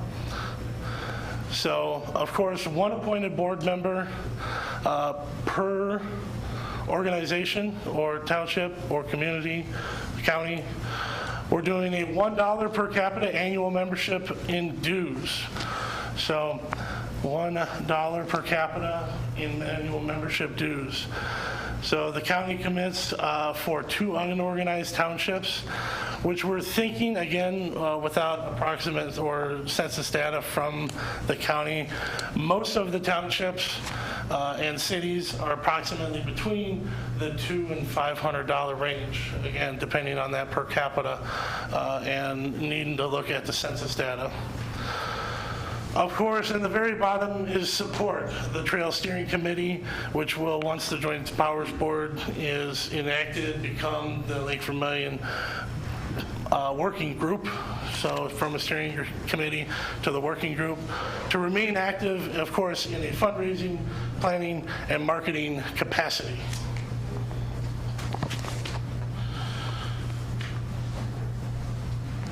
All 9 government boards and councils have reviewed a draft of the agreement last winter or spring. So within the last fiscal year, everybody has at least seen one copy of the Joint Powers Board agreement. Changes were made to the agreement to address a number of concerns and questions. So we gave it to a bunch of lawyers and they sent it back. The agreement has been passed by 4 different legal reviews throughout the cities and townships. So far, to date, the agreement has been approved by 7 of the governmental entities listed below: Cook, Tower, Beatty, Owens, Greenwood, Kruger, and Vermilion Lake. Boys Ford is scheduled, I believe, for November 1st, next Wednesday, and is poised to also approve and sign on. So that would be 8. And of course, St. Louis County, y'all be 9. That'd be everybody. Organizational structure, the Powers Board right here. Of course, all of our board members. Once the board is created, as you can see, hopefully with the hiring of an executive director / grant writer, we would be able to start the funding. And of course, you can still see the steering committee, which will turn into the working group, giving input and help to the board as we move forward. The management structures and what was considered. At the very beginning of this process, we went through a whole list of what should we do, how should we do it, why should we do it the way we're going to do it. We talked about individual city and ownerships. That's tough. We're talking about 9 different entities owning parts of a 40-mile trail, so that went out the window. New nonprofit organization. That's great, and hopefully someday we might be able to have a nonprofit group working in tandem with this Joint Powers Board. But right now, nonprofits are not eligible for all of the grants that we're looking at as far as funding to create and actually build the trails. So, nice idea, but not yet. The county owns it. Well, the county works on its own parks and trails. For the county to take on the entire project, it just feasibility-wise, it wasn't going to work out. Mesabi Trail Extension. They're all for it. They're gung-ho. They want more trails. They're busy doing their own thing, so they didn't want to take it on completely. So again, we're going to connect to them, and we're going to work with them, but the Lake Vermilion Trail will be its own entity. City, county owned. Again, back to too many people trying to be in charge of owning and maintaining. State trail designation. That's great, but adopting new trails take way too long for the government and everybody to make it happen. So I'm young. I'd like to see this before I die. All right, and of course, a public entity or nonprofit, kind of double dipping there, like the Mesabi Trail and the aforementioned nonprofit organization. It's a great promotional piece, and hopefully someday we can make it all work. But at this point in time, the Joint Powers Board and the creation of it was our best management structure. So, why we chose it, why we're here today, asking you, the county board, to be a part of it. The trail costs. Construction estimates go from anywhere from $400,000 to $900,000 per mile. That cost is variable. That's a shot in the dark. Okay, because that number could shrink and expand depending on land acquisition, wetlands, the other elements, boardwalks, trails, the bridges, the cost of creating it. It's a wild card. So, but that's a very, very large span there as far as cost per mile. So, additional costs, of course, are going to be extra facilities that are going to go along and in tandem with the trail itself. That includes parking lots, road crossing signals, flashing beacons. We're also, as we mentioned, we talked about interpretive, both cultural, historical, all of those interpretive signs and kiosks. So way stations or waypoints or rest areas, whatever you want to call them, bench on the side of the trail with a cute little sign on it saying what's around you and why. Oh, looky there, right at the bottom, benches, water fountains, and rest areas. I got ahead of myself. All right. And of course, over here on the corner, you have management and maintenance estimates. We're talking about $1,000 to $2,000 per mile annually. That that maintenance and management includes sweeping, cleaning, patching, all of that in tow. Trail timeline. Right here, 2017, we want the Joint Powers Board approved. Right off the bat in 2018, we're applying for project grants for our first phase of the trail. 2019, hopefully, once we establish and get the money, we construct phase 1. A few years to complete phase 1, 2021, constructed phase 2. And then, of course, by then, we're on to futuristic thinking about 2027 being halfway done with 20 miles, 2037 all the way done. Of course, that's all up in the air pending the top. So as you can see, segments on the map. In your packets, I know you guys have been sent this information already. You can take a better in-depth look at the segments and sections as we've prioritized. So thinking, okay. And then, of course, supporting the Joint Powers Board agreement. We're talking about leveraging around $4,500 annual in dues from the 9 local governmental entities. And we're going to flip that around with the grant money, turn it into millions of dollars.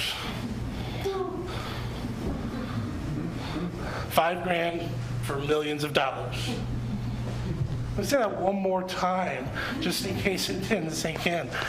$5,000, millions of dollars. All right, grant sources for the trails. Of course, Park and Trail Legacy funding, $7.5 million. DNR local and regional trail grants, there's around $1 million there. Transportation alternatives, $7.5.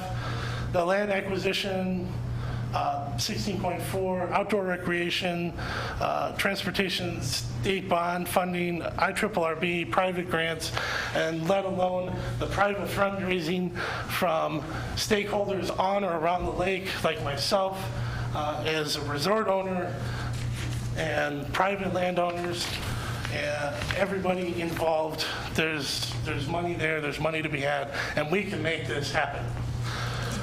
So, why do I need you? I need you and I need your support for this 4 to 7 miles of the trail within the township of 6217. Depending on the route chosen, we also talk about 1 to 4 miles of the trail being within 6317, depending on the route chosen. And of course, Fraser Bay to Greenwood section partially within that 6217. Of course, and that being one of the high priority trail segments right now. So, because it connects previous already constructed trail to what we're working on. So, the residents of the 2 unorganized townships will have no representation on the board if the county doesn't join. These townships are in the center of the proposed trail corridor. So, quite frankly, I can't go around you.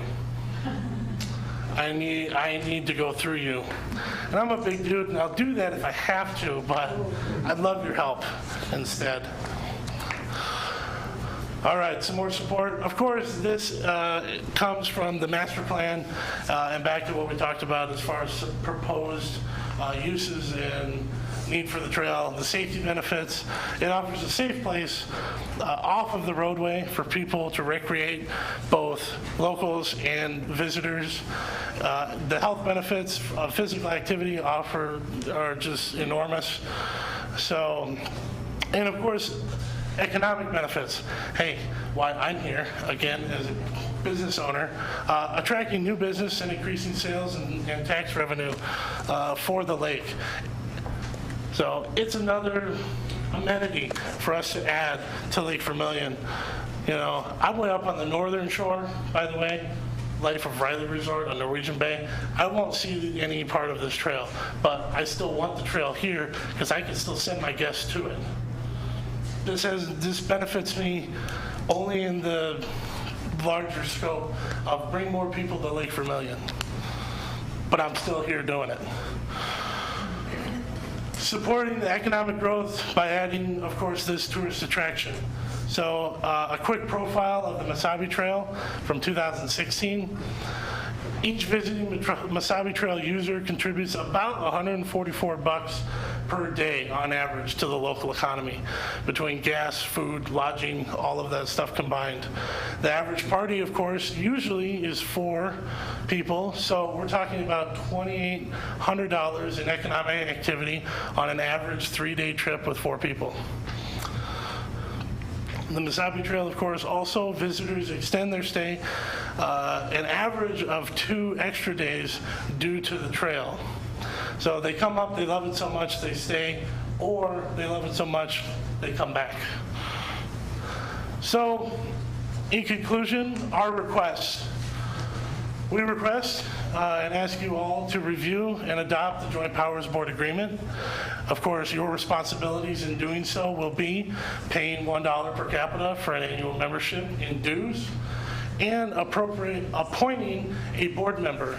That board member will have a voice in the direct trail development efforts as part of the Joint Powers Board Committee. I open the floor now to questions, comments, concerns. Just a Go comment. ahead, Commissioner. Just a comment, Mr. Chair. Your dad would be very proud of you. You did a great job. And believe me, nobody's going to go around you in this room. So I did want to open it up for other member supporters of the trail who might wish to add something to what you said. Maybe nobody does, but if anybody does.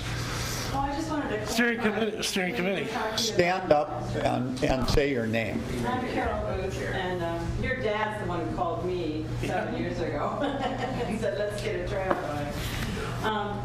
When you were talking about the master plan, we had whatever the first step is for the Parks and Legacy money, the regional. So we have a 10 high rating in the regional significance state area. So we've already taken that first step. And we're currently working on the master plan. It's not quite done. And we will be having public meetings. So that isn't quite open for public review quite yet, but it will be. Question, Commissioner Boyle. So going back to that one slide where your guesstimate of per mile was anywhere between 400 to 900. 400 to 900. So ballpark figure around 26 million, give or take. You add it all up, yeah. That's you got a lot of work ahead of you. Yeah, I do. That's impressive. That's impressive.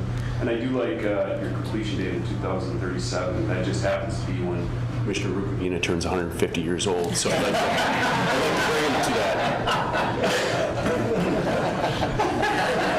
And when I die,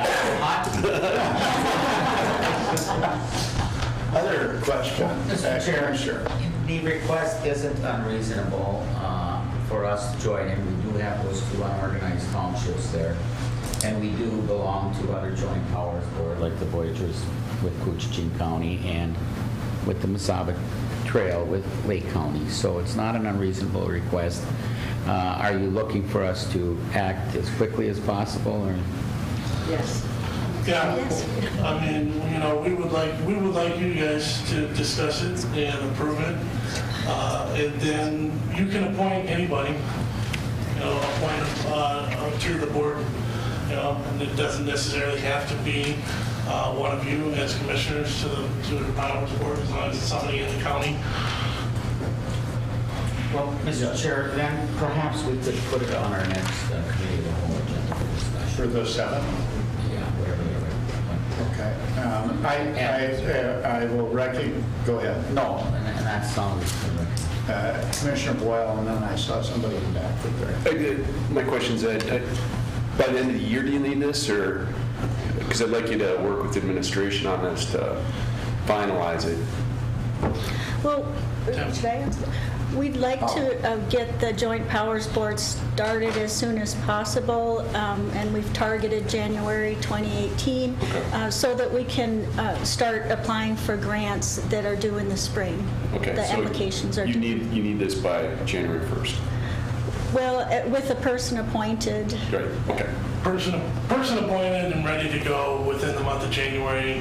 A lot of those grant apps are due in the month of March. Gives us a very short window to act on those spring grant apps. So I did see somebody back here. I can't actually see you. You're just a shape. Lee Peterson, Greenwood Township, and I've been on the trail steering committee for a bunch of years, and it's been fun and rewarding, and we're finally getting somewhere.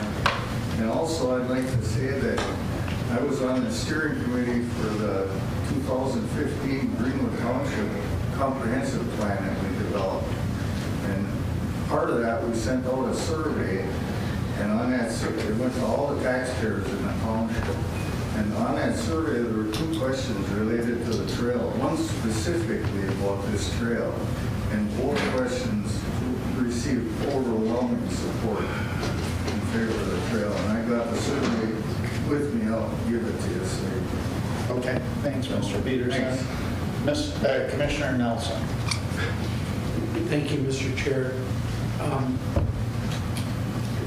Look, a couple of things. One, the Mesaba Trail, we didn't turn anyone down because it was too long or anything like that. Mesaba Trails, I remember the date specifically. What we said was we are trying to complete the Mesaba Trail through to Ely, and until we get that completed, we are not in a position as a Mesaba Trail group to take on other projects.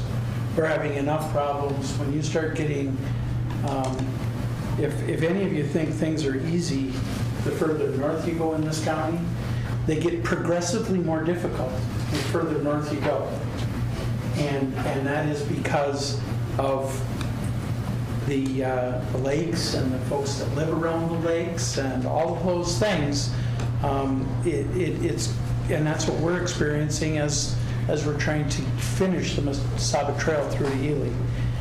So to not want to be distracted, that was what we said, was we wanted to finish the Mesaba Trail, and then talking about any other trails that would somehow enhance or bring additional traffic to the Mesaba Trail.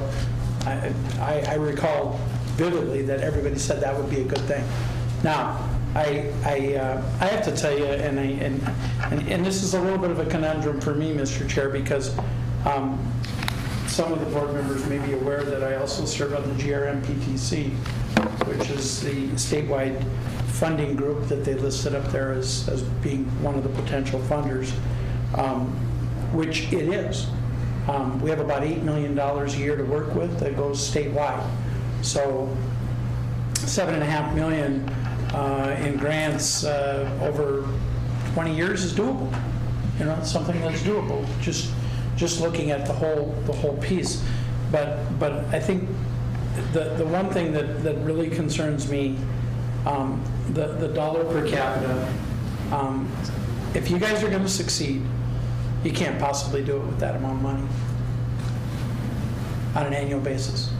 You just can't, because I know what it costs for people to come and apply for us at GRMPTC. I know what it costs for planners. I know what it costs for all of those things. Look, it's a small amount of money that you're asking us for. That's not the point. But I don't want to invest in something that stands very little chance of success if you don't go into the endeavor right. And that takes money. It just simply does. So if Boys Fort comes on board, which I don't think you'll see Boys Fort join the joint powers. It isn't. It's not something that's very conducive with their tribal status, to be honest with you. It just is not. They're in. Okay. Yeah, sorry. I can. Hold on. I'm going to call on people, so let's not say something until you're called on. Yes, Commissioner Nelson. Thank you, Mr. Chair. I have no interest in having this debate, okay? I'm only pointing out things that I have experienced and have been around this an awfully long time, okay? And I'm not trying to hurt your efforts here, folks. I'm just telling you that them joining into a joint powers is not something that is very conducive with the 1854 treaty. It's not something that works out because we have several joint powers where we have worked with the band, but there's other statuses you can work with them on. They don't necessarily have to be a member of the joint powers. They could be a advisory member on this board. They could contribute financially, but don't stop working with them if the answer is no on joint powers, because it just legally it's really a conundrum for the tribal nations to do that. I'm only giving you that as advice. They'll get that advice at some point when you get up in front of their board, we've seen it happen at least 4 times in my tenure here. But again, don't walk away from them. Are we hooking up? I do have a couple of questions. Are you thinking of hooking up to the existing Boys Fort Trail on Echo Point? Yeah. Okay, I just didn't see that on the map here, because both Boys Fort and Greenwood has a short section of trail, obviously trying to link those up makes perfectly good sense. My concerns up there are the amount of public or private property that you're going across. I've said this loud and clear.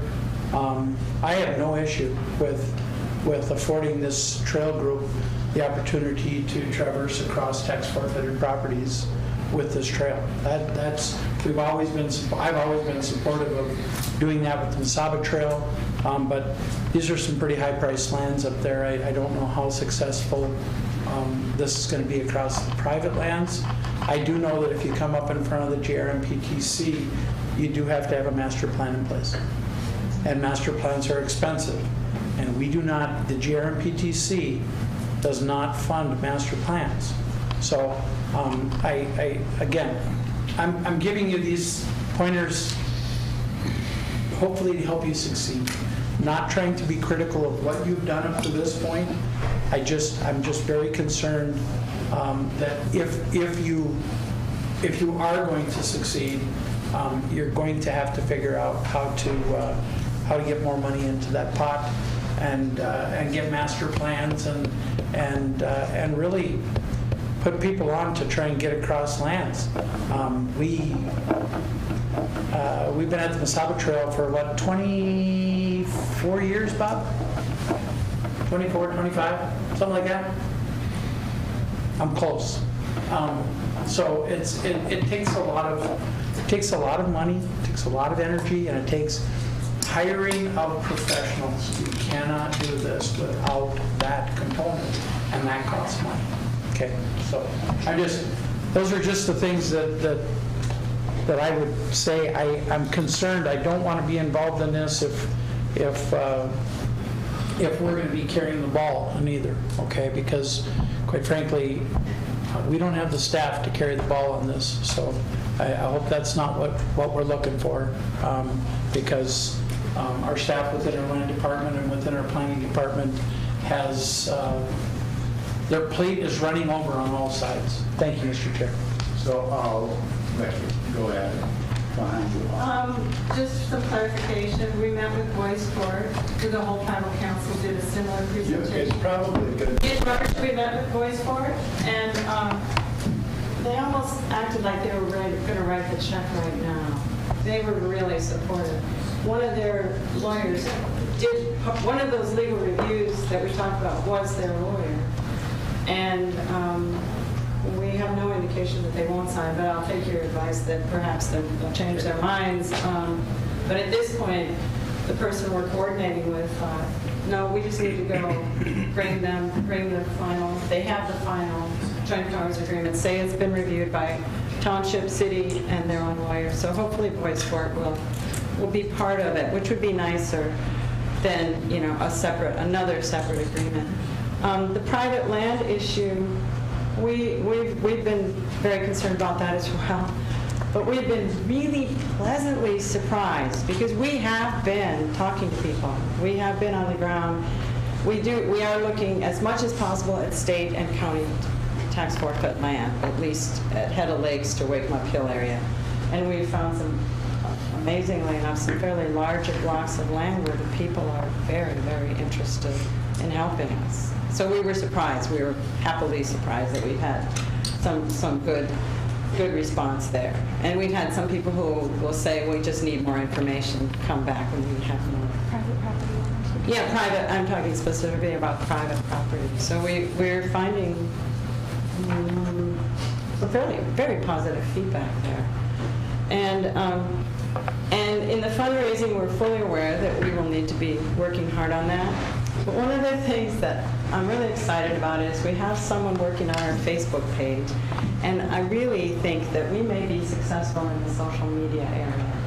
And that might be one of our avenues, besides some of the local grants. And we will be having people more and more asking for donations, and we are getting them already from our local people in the area, and people who we've met at some of the fairs. And the city, I want to give the city of Tower some credit here too. They offered to be our interim fiscal agent. So even this past year, before we were a full government entity, they are acting as our fiscal agent. So, yes, we do know. Yeah, more on funding. Great. Holly. Just wanted to make a point about the master plan. I'm a professional planner. I've been doing park and trail planning for 25 years, and you've got my help for free. This is the third year I'll be assisting this group to get the Joint Powers Board started and to finish the master plan. And then we've also got another staff planner from the Arrowhead Regional Development Commission. So when I work with groups around the state, I tell them you don't have to pay a ton of money to get a master plan done, but we're getting it done. Your county staff has been kept aware of the projects, but they told us early on that they couldn't be substantially involved. So they've answered questions for us and been helpful in that way, but we have not used a great amount of their time. Any other questions from, yes, Commissioner? Sure.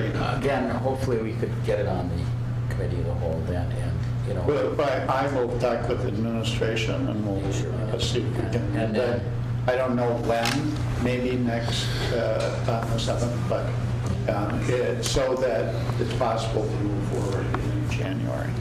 So that sounds doable. okay. Commissioner Nelson. Commissioner Rukavina, any item that you wish to be brought to committee of the whole is brought to committee of the whole. It's not. I know, but I just, okay. Thank you, Mr. Chair. If you ask for that, that's. Commissioner Nelson.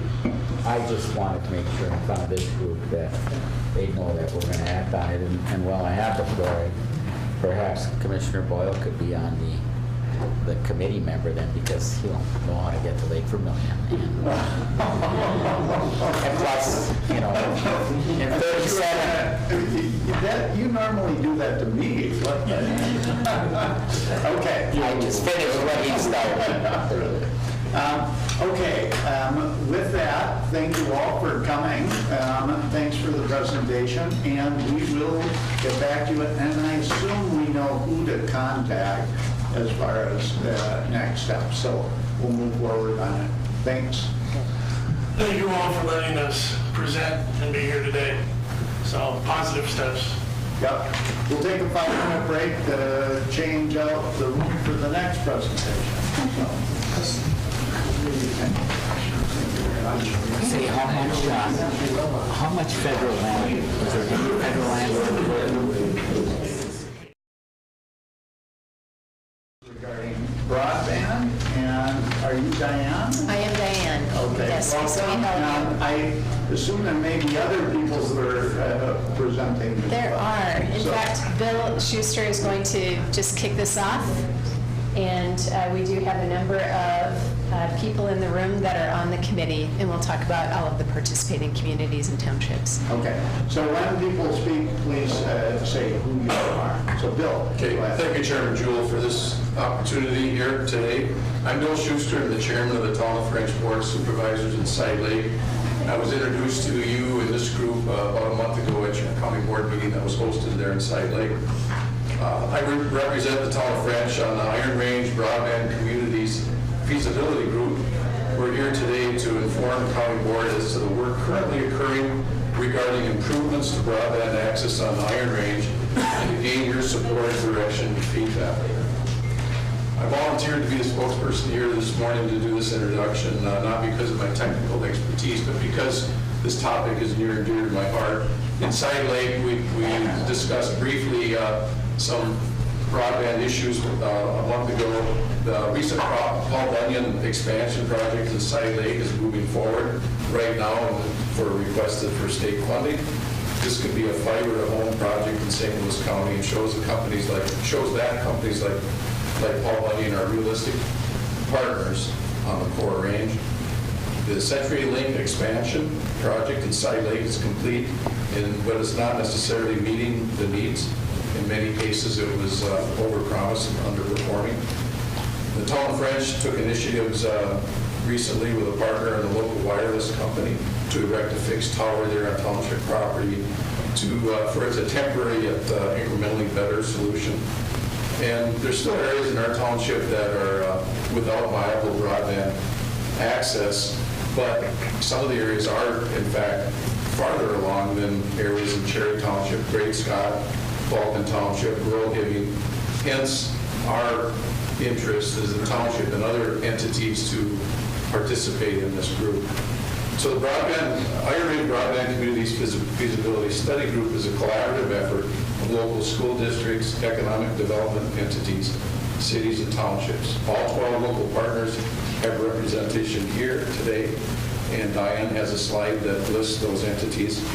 We've assembled, I'm proud of the team that I'm part of, and it's comprised of local elected officials, concerned citizens, some administration staff, subject matter and technical experts, with support from several agencies.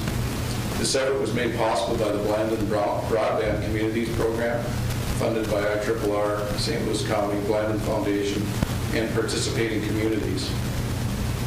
We know that fast and reliable broadband is critical to our future, and we're working together to take real steps forward on the Iron Range. The reason for this work is because broadband is an economic driver through education, business, and quality of life. Education from kindergarten through college for both traditional and non-traditional students.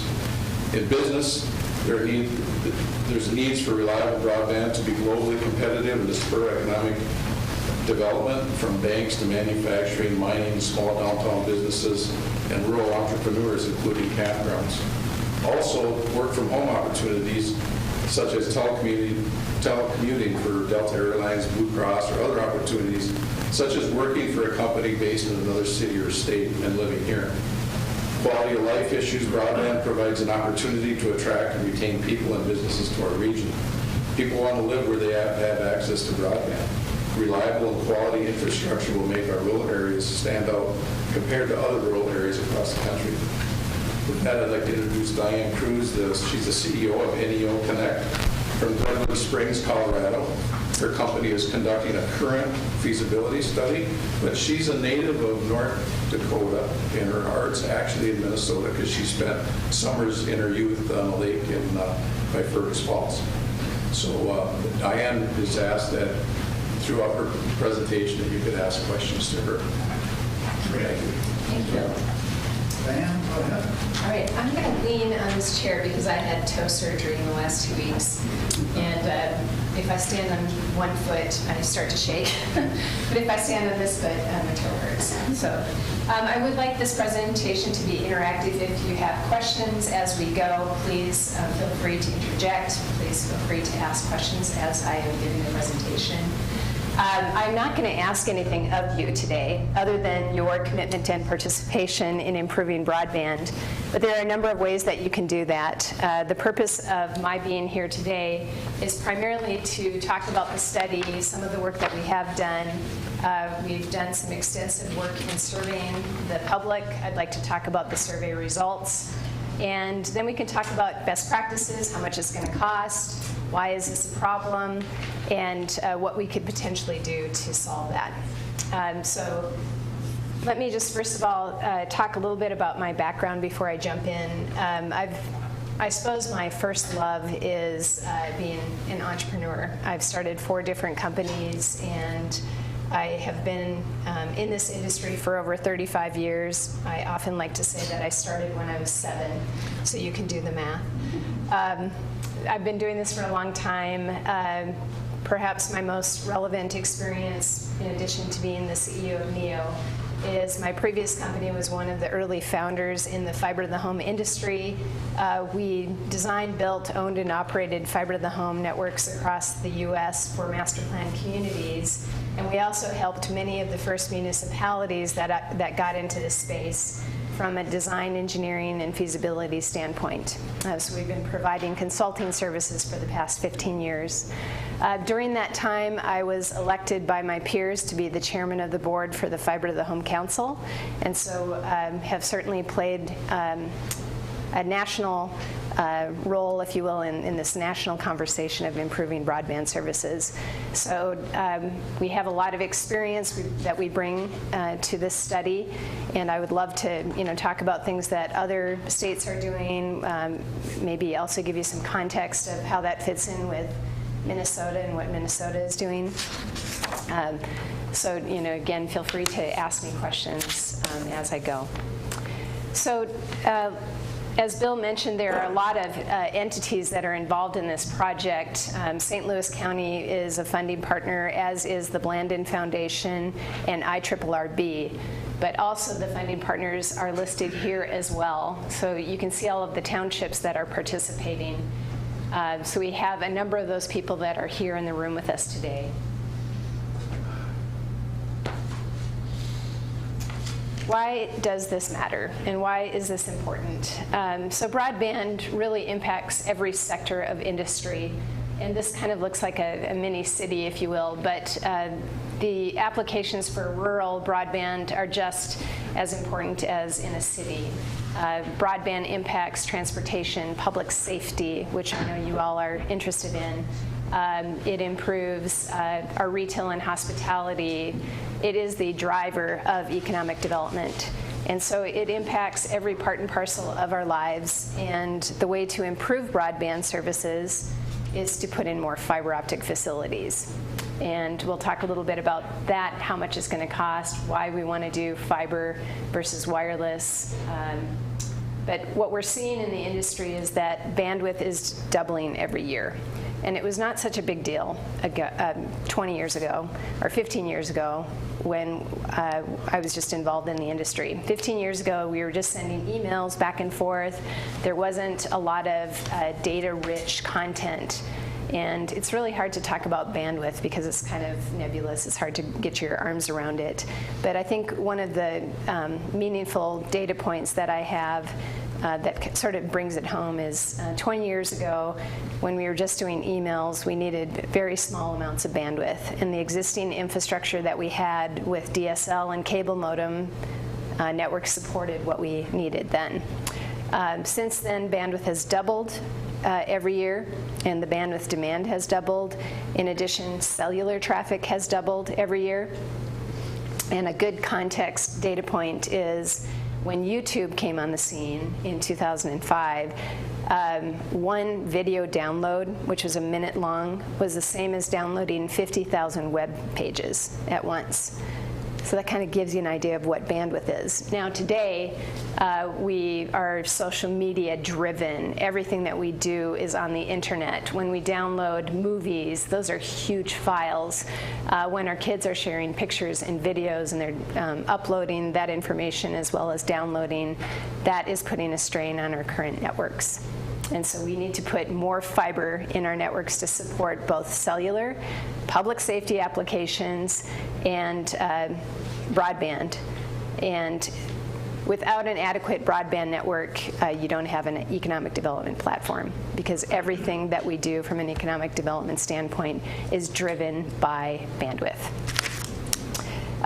There are some studies that have been done recently by the Fiber to the Home Council, where it shows that when a community has a gigabit broadband network, and let me give you an idea of what that means. So a gigabit is 1,000 megabits per second, Right now, throughout the county, most of your residents have 1 megabit, maybe up to 5, maybe 10 if they're lucky on a good day, and if their neighbors and their kids are not home.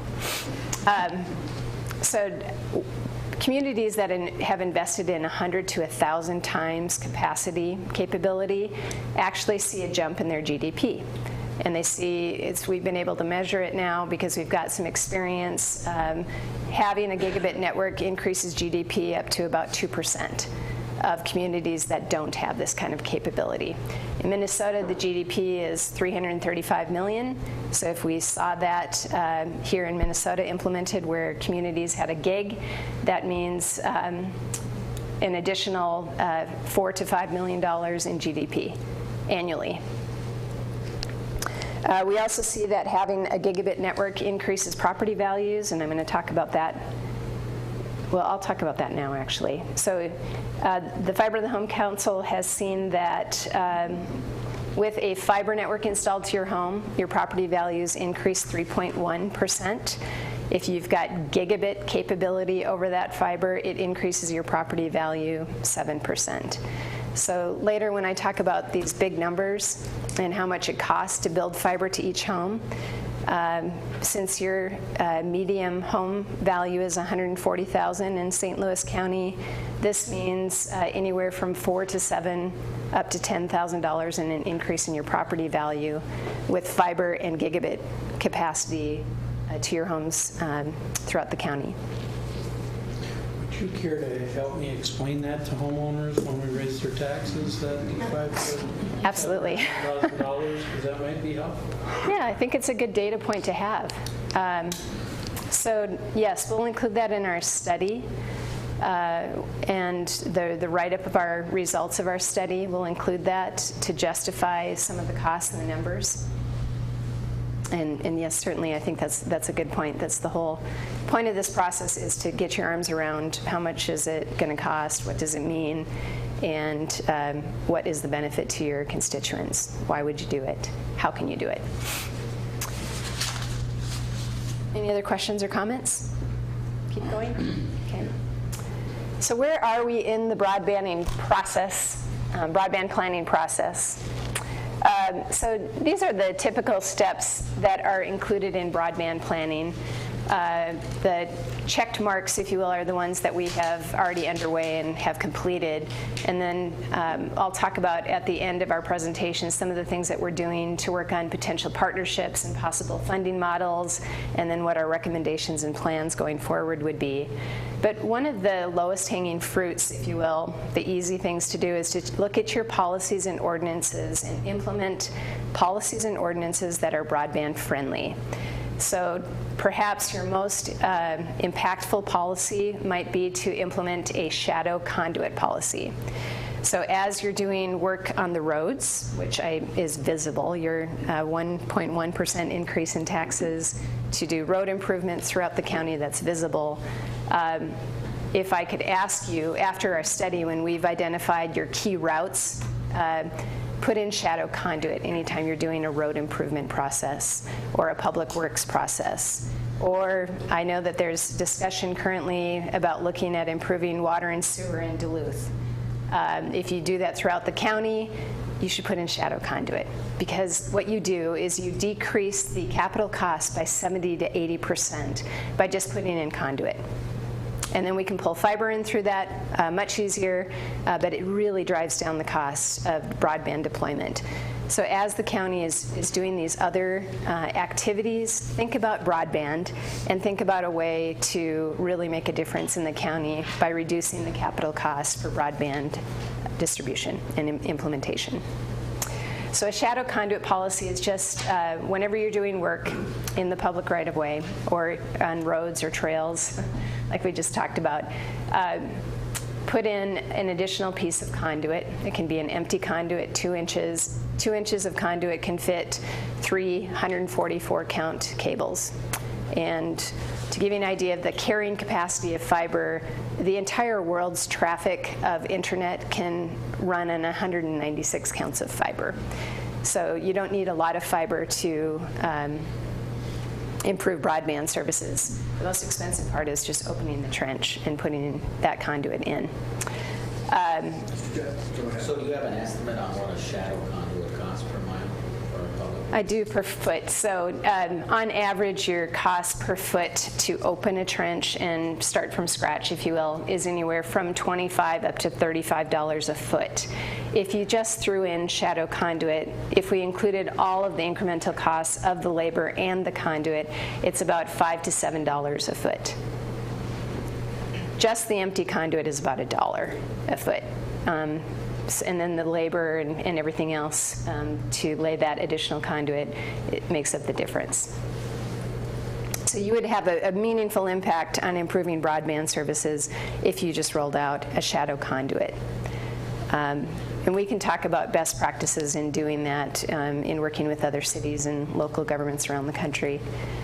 Other things that we're working on is we're working with the power companies to look at perhaps deploying fiber in an aerial fashion rather than underground. A lot of their poles need to be replaced, and sometimes that's the burden of whoever is building a network. That's what we're finding in Minnesota is very expensive. It's almost more expensive to do an aerial implementation than underground implementation. But we're working with the power companies to try to figure out a way to partner with them to reduce the costs or to potentially bring in a partner with the power companies. So we will provide language that other counties and cities have adopted in terms of these policies that we're recommending. And that will be one of the deliverables of this study is contract language and policy language that you could potentially look at adopting for the county. But I want you to consider, as you're doing other work and other efforts, how could you also improve broadband at the same time? Kill two birds with one stone, if you will. We have also mapped out the availability of broadband throughout the study area. We've mapped what existing assets are currently in place. The fact that the county was involved in the NESC project that built fiber between your communities and is connecting key anchor institutions, that's a big win. That's a big plus. That helps a lot. What the focus of our study has been, since you have that middle mile piece in place, you have the NESC network in place, our focus has been on how do we improve broadband services to homes and businesses.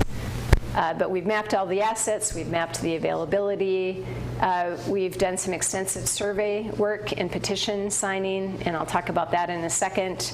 We've identified what the preliminary design would be and what that would cost, and we've done some financial modeling. Early on, we were really pushing to see if we could meet the deadline for the grant application for the Minnesota Border-to-Border project. That deadline was September 11th. We started at the end of August, or in the beginning of August, so we were really pushing it to make that happen. We didn't feel like we were ready. We didn't have our partners solidified to meet that deadline, but we will certainly be ready the next go-around. We did work with Paul Bunyan and CTC. We reached out to Mediacom and others to talk about ways that we might be able to do this together. We have more work to do on identifying the potential partnerships and what it means and what each partner would potentially contribute to make this happen. So you may answer this when you get further, but I know that one of the questions I get, and I'm sure everybody has gotten, is about the middle mile and why in the heck the neighbors who are 100 yards away can't connect in. Is that kind of, will you cover that issue? Yeah, I'll cover that. Okay, just good. Yeah, so the NESC network is primarily the middle mile network. It's connecting between the communities and it connects to anchor institutions. It's also a network that the service providers like CTC and Paul Bunyan, Mediacom can use to reduce their cost of transport, internet supply, if you will. So just like water, in providing water, you need a good water supply. Same goes with internet. You need access to internet supply. So this middle mile network reduces that cost for all of the service providers, and it provides very abundant broadband to that internet supply. And then it also provides abundant capacity between the communities, which is a really expensive endeavor. So congratulations that you've done that already. We need to look at expanding that so that the people across the street from that network can get access as well. Any other comments or questions? Keep going. Okay, let's talk about our surveys. So we got a huge response on the surveys. We had, as of October 10th, we had 817 responses, and 510 of those responses signed a petition saying that they would like to support efforts to seek grant funding and to seek partnerships to put in more improved broadband services. This puts us at a confidence level of the survey results of between 90 and 95%. I think we'll hit the 95% before the study is complete. So that means two things. Either, number one, broadband is a big problem and people really care about this, so they would fill out a survey. Or number two, we have really incredible committee members that are getting people to fill out surveys.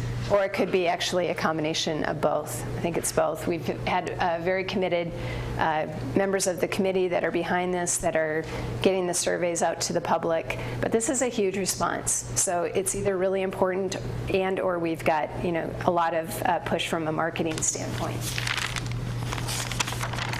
In terms of the results, we had young people respond to the survey. So 33% of the respondents are between the ages of 22 and 39. And then the other remaining big chunk of survey respondents were in the age group of 40 to 54. So just to give you some context, I was trying to figure out why is this. Well, number one, our young people and our people that are in our working age group, they're using the internet quite extensively. Later in our survey results, they talk about how they would like to telecommute or start a business from home or work from home, but they don't have adequate broadband services to do that. But another area of context, if you will, the county has very low unemployment all over. So on average, about 6% unemployment in the county. But our young people in this area, that's where we see significant and much higher unemployment rates. Unemployment for the 20 to 24-year-olds, some of them are probably still in school, is significantly higher in the Iron Range communities than in Minnesota. In the Balkan Township, that's the highest. They have a staggering 37.5% unemployment in that age group. The state of Minnesota has 9%. Hibbing and Chisholm have 13 and 12% respectively, and the cities of Chisholm and Buell have 3 times the state average of unemployment in the age group of 35 to 44. So your take home is that the young people are responding because they're the big users of internet, but the second point is that they could also perhaps do more with the new knowledge economy, with technology, if they had better broadband services. It will drive your unemployment rates down in that age group. Do we have kids that are in school living at home? I laugh that I think people that have kids living at home don't have time to take a survey. So yes, we have some people that responded in the survey that have kids at home, but over half of the respondents, they do not have kids that are in school. In terms of home-based businesses, 20% of the respondents have a home-based business. Another 11% plan to start a home-based business in the next 2 years. So another context point, if you will, is 69% of entrepreneurs start their business while they're working at home. And I think, again, if we had better broadband services, we would be able to incent more people to start a business working from home. We would be able to attract the new knowledge economy. 39% have at least one person working from home. But this is probably the most telling. 36% would work from home, but they would not be able to do everything they needed to do because the internet is too slow. And 15% said they can't work from home because the internet's not fast enough.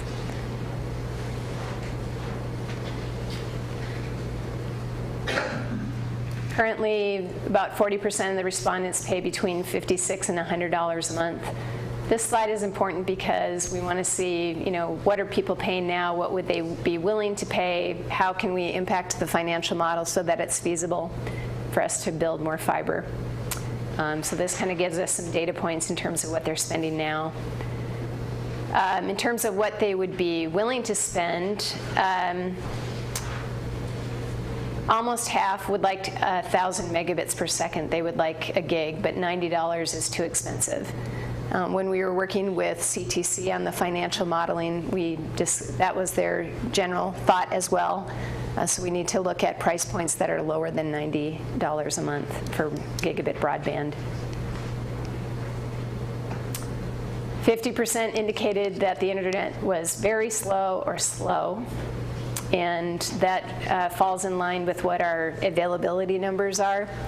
So in Minneapolis, about 100% of their homeowners are served and have adequate speeds. Minneapolis, 100%. In the Iron Range communities and in St. Louis County, less than half of the homes have available broadband that meet the definition of broadband.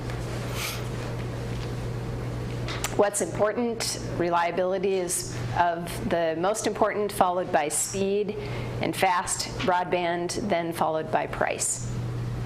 People don't care really all that much about bundling internet, cable, and TV and phone service. Bundling is not a big deal for the people that responded to the survey. What do the people think the role of government should be? Just about half think that the government should get involved in building state-of-the-art network to homes, businesses, and government offices. That's followed by working with the current providers to improve services and to enter into agreements with the private companies to improve services. Would people be willing to pay more in taxes for the government to do that? Half said we want more information, which I guess that's a good data point. We need to educate the public if we're going to look at increasing taxes. But 23% yes, they would like to raise taxes, and 27% said no. So I think that's a good check-in with the public. We need to do more work in education in terms of what would be involved and what the benefit would be to them. So what are we looking at? So we mapped out the communities in the study area to see where do they have network that would be served versus underserved and unserved. So in the green, which are kind of the more densely populated areas, this is the Mount Iron Brule Township. In the green areas, those are served. The definition of served is 100 megabits by 100 megabits. Unserved is 100 megabits in download speeds and 20 megabits in upload speeds. And unserved, which are the areas in red, are those that don't even meet the minimum definition that the FCC has set for broadband. That definition is 25 megabits per second in download and 3 megabits per second in upload. As I mentioned previously, over half of the county are unserved, so they don't meet the minimum definition of broadband services. This shows a map of what the routes would be, and we'll give you GIS files of all of this. So when I mentioned when you're doing work in the public right-of-way, when you're doing your road improvement projects, when you're looking at maybe improving water and sewer, please throw in some shadow conduit on these key routes that serve many of the areas outside of the incorporated areas. So we'll give you the GIS files so that you're not throwing conduit in willy-nilly for every trail project that's out there, but more smart shadow conduit policies. Follow these routes that are key routes in the study area. On the other side, we identified what it would cost to build fiber to the home to the served areas, underserved, and unserved areas. In the served areas, it makes sense that they're served because it's easy. It costs about $3,400 per home passed. In the unserved areas, it's about $10,000 per home passed.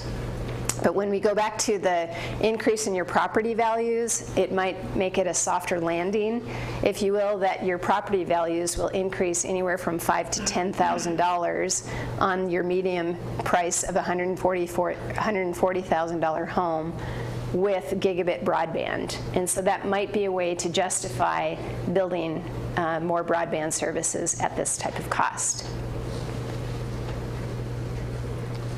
We did this for the 4 townships in the study area, served, underserved, and unserved. Here's Chisholm. So Chisholm, you can see there's a small little area in green that is served. Most of the rest of Chisholm is unserved. It's a lot of money, I know. We'll talk about that in a second. And then here's Hibbing. So same thing. The central core of Hibbing is served, and there's a lot of the area that is unserved. Just a question. So can you go back?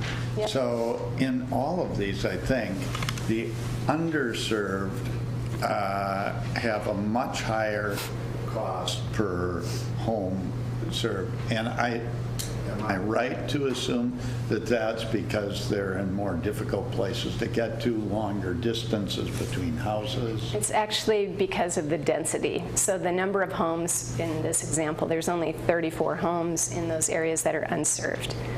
That's why. So if we were to lump it in the served and underserved, those numbers would decrease dramatically. The underserved stands for houses, though, that have service but are low in the kind of service they have? Yeah. So they do not meet the criteria of 100 by 100. They have the criteria of 100 by 20. So they have download speeds, but they don't have upload speeds. And that's mostly because of Mediacom and a cable modem network. Typically, they can support larger download speeds versus upload speeds. But they're pretty good.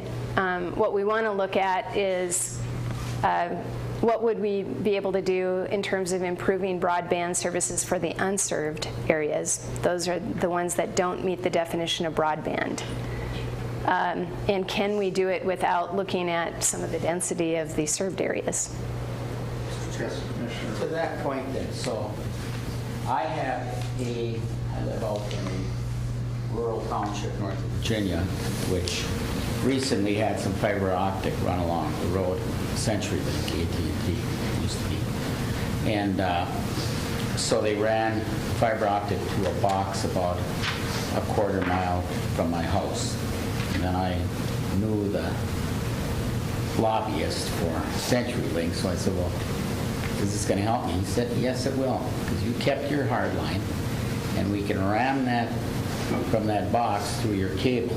So would I be an underserved? Because it's pretty quick over it compared to the dial-up I used to have. Yeah, so CenturyLink received Connect America funding, which is a federal program to improve broadband services. They received CAF2 funding, is kind of the acronym, Connect America Fund, second round. So they have a DSL network, and DSL is, their speeds of DSL is impacted by the distance from the last repeater box, if you will. So they're pushing out higher speeds to the neighborhoods. But you're probably nowhere close to 100 by 100, and you're certainly not at a gig because DSL service doesn't support that. But I bet their investment... We don't want Tom to have faster internet service. Is that trouble? They don't want me to tweet because I make... I should say, I'm speaking, I don't want Tom to have faster internet service. Well, maybe all of his neighbors want faster broadband service, but maybe Tom shouldn't get it. But is that what Frank is asking? Then the underserved are people that can hook up to a fiber optic box, maybe a little ways of Well, paying. no, so you got to be careful. So CenturyLink will say, yeah, we're making this big investment with CAF2 funds, we're deploying fiber out to these neighborhood nodes, but it's still DSL. It might be a higher version of DSL called VDSL, but you're nowhere near able to support the types of speeds that make a meaningful impact on economic development with DSL service. Now, CenturyLink has entered into partnership with a couple of surrounding counties where they will deploy fiber to the home. That is different than fiber to the neighborhood. So fiber to the home would be able to support up to a gig even faster to homes and businesses. But DSL, you're still going to be limited by that type of technology. But it's improved, and we welcome any improvement. I often say to the committees and the customers that I work with is, I don't have an agenda in terms of who does this.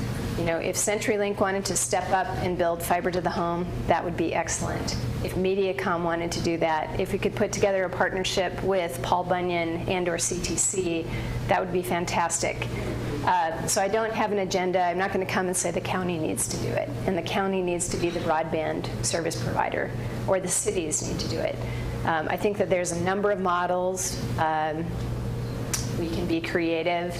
But I think what we're finding with these numbers is that no one entity can do it alone.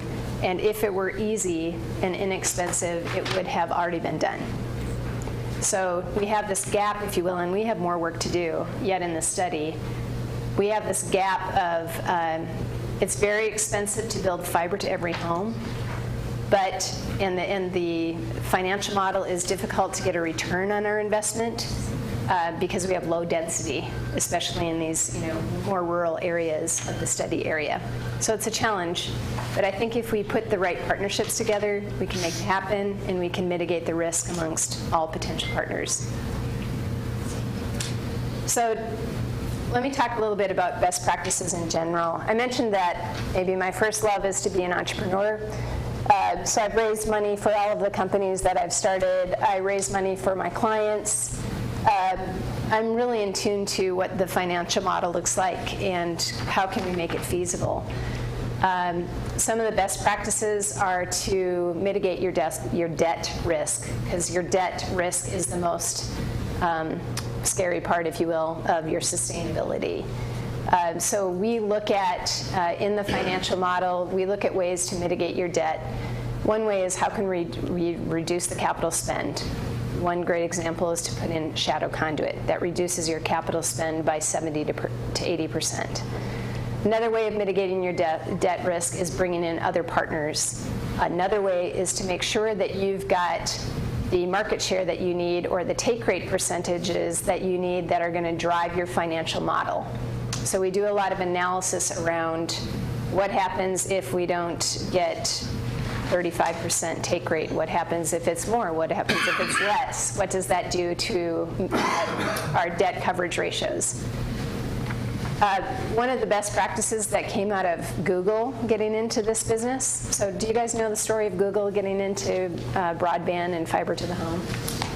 It's a great story. So back in 2010, Google wanted to drive more broadband infrastructure investment. And so they sent out this reverse request for proposal out to all of these different cities saying, where should we build gigabit capacity broadband? Submit a proposal on why we should come to your town.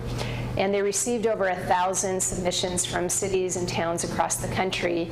Topeka, Kansas even said they would change their name to Google if Google came there.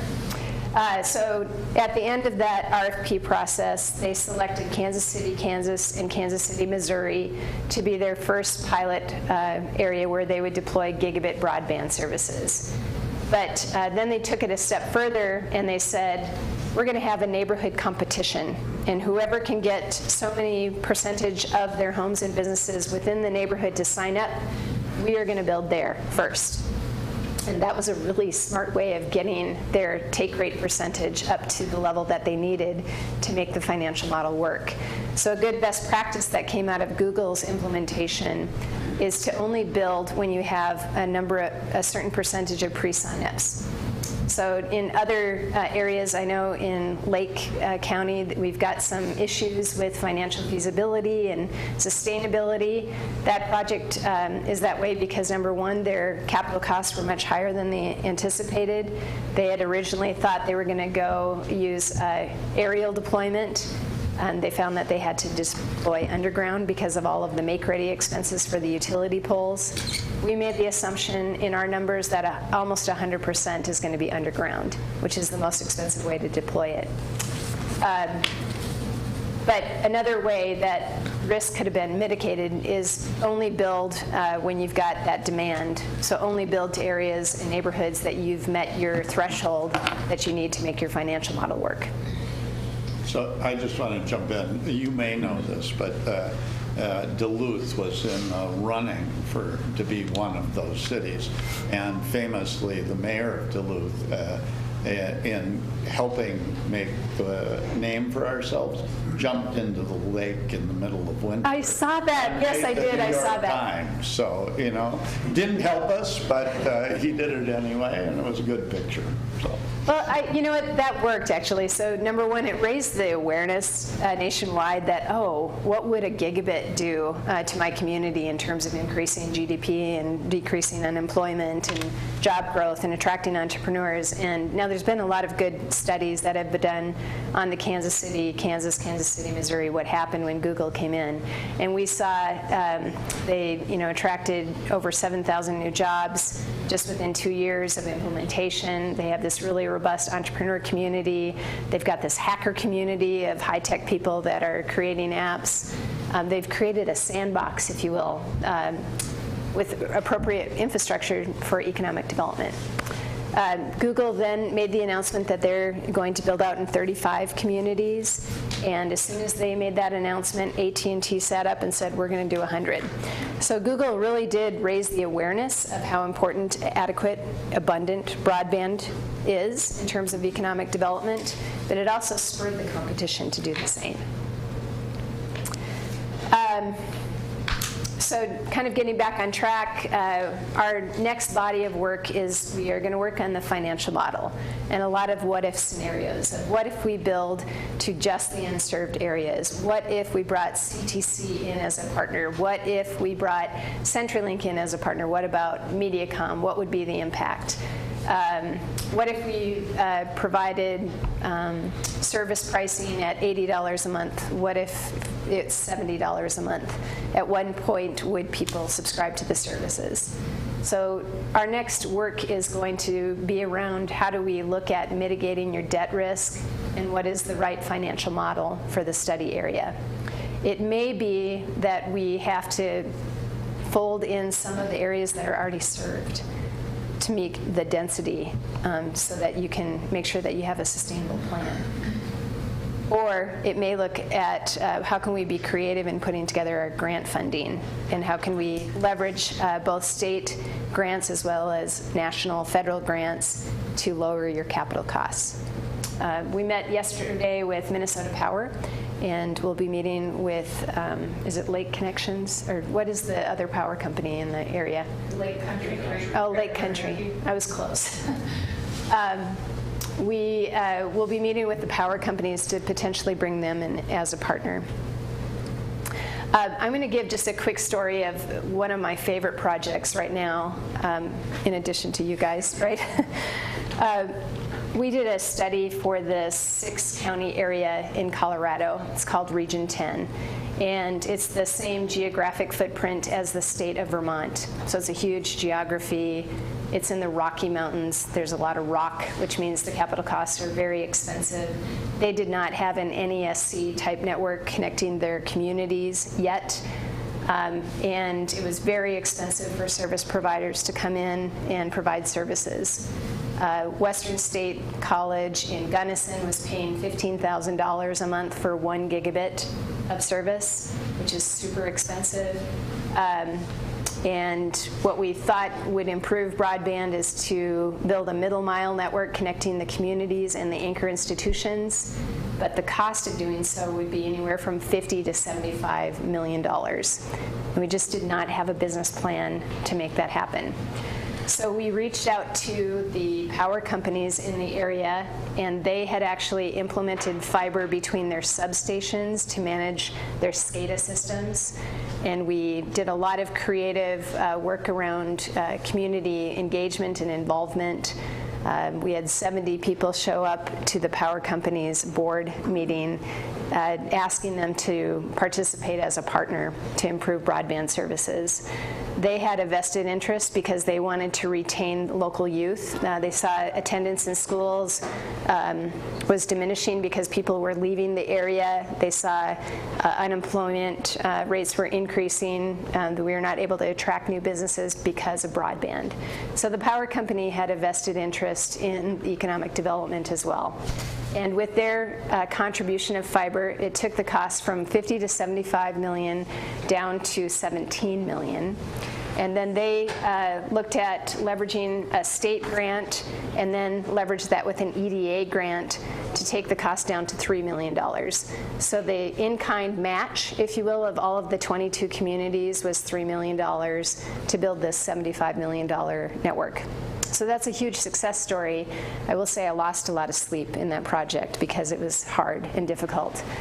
After they received their grant funding, Delta Montrose Electric Association, the co-op in 2 of the counties, decided that they would build fiber to the home, and they would make a $90 million investment in the 2 counties and build a fiber to the home network. So now they have gigabit capacity at Google-like pricing. So gigabit capacity, 1,000 megabits per second in upload and download speeds, and homes are paying $70 a month. The college that I mentioned earlier that was spending $14,000 a month for a gig was getting a gig now, a dedicated gig, for about $1,500 a month. So that made a meaningful difference in the communities, and I think that we can do something like that here. But we need some help. So here's perhaps the ask is that we need the county to be involved and to participate in this. But we're not asking the county to shoulder all of it. We would like to pull in other partnerships, other service providers that would mitigate the implementation risk and the services that are being provided. We would like them to also contribute monies towards this as well. And we would like to leverage grant funding that's available through the DEED project with the state of Minnesota, as well as perhaps an EDA grant that also might drive down some of your capital costs. Some of the best practices in Minnesota, Chisago, did I say that right? Chisago? Chisago County is working with CenturyLink to build a fiber to the home network. CenturyLink only contributed 5% of the capital costs for that, and Chisago did a bond measure. They are providing the capital cost funding to implement that project, but CenturyLink is managing it from a design, engineering, and implementation and services delivery standpoint. Martin County entered into a partnership with Frontier to build out better broadband services throughout the county.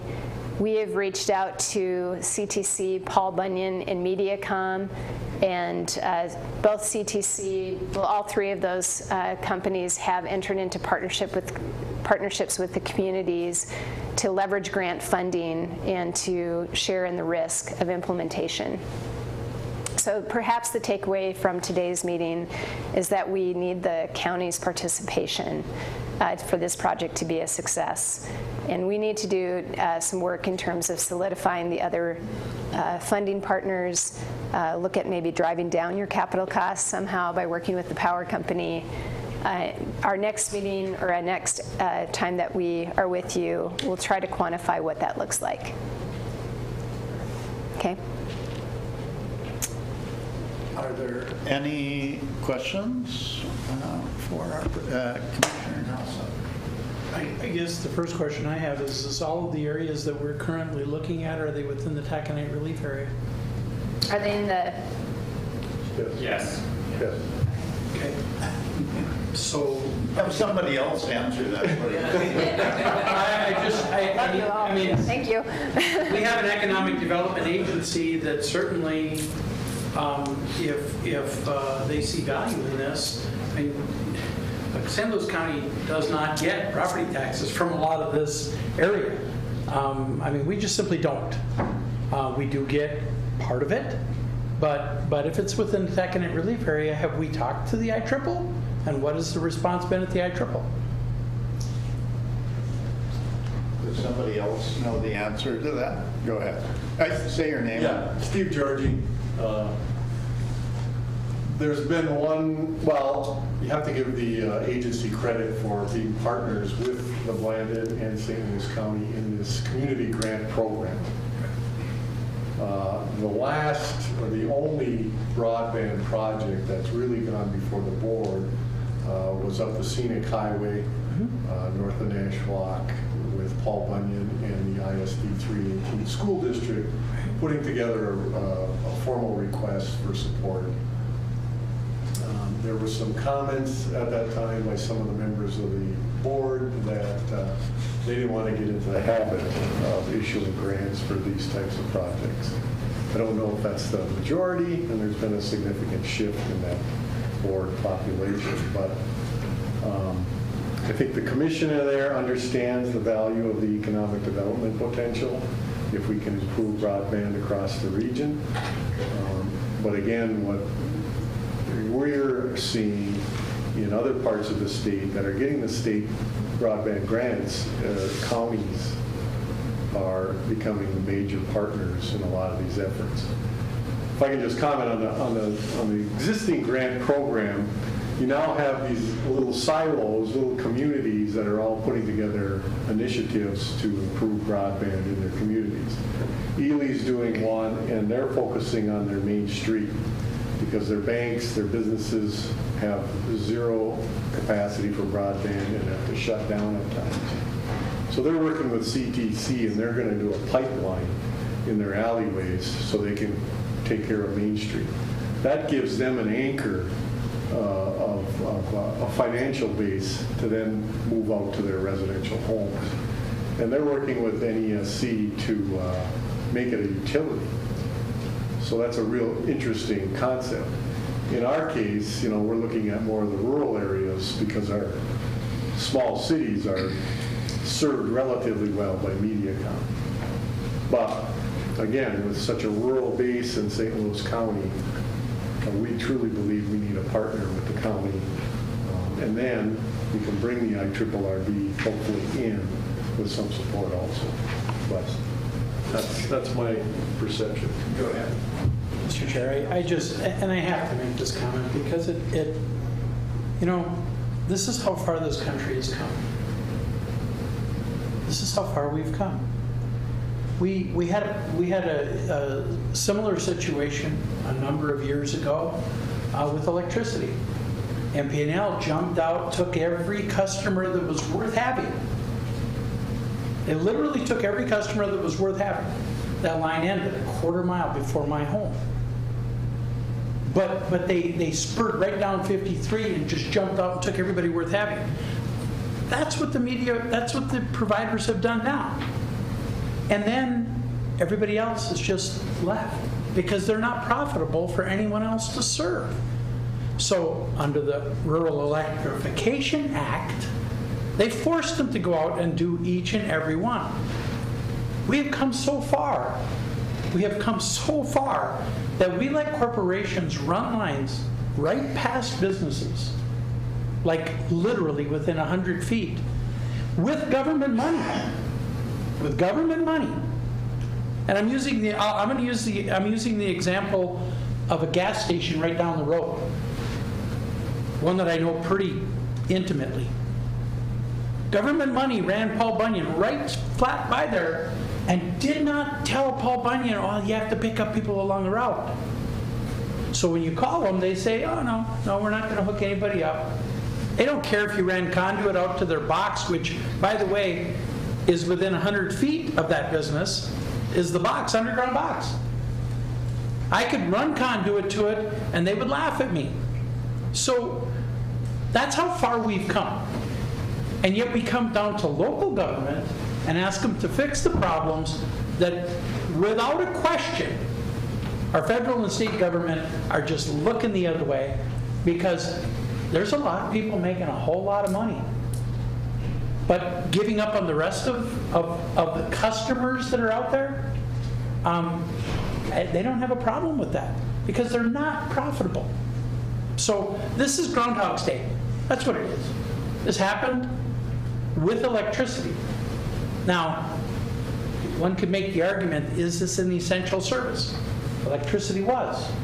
But back then, I got to tell you, there were guys out there cutting the lines for the power companies, just like she's talking about conduit. My father-in-law cut the line for REA 1.5 miles. He cut the line because that's the only way they would run power to them.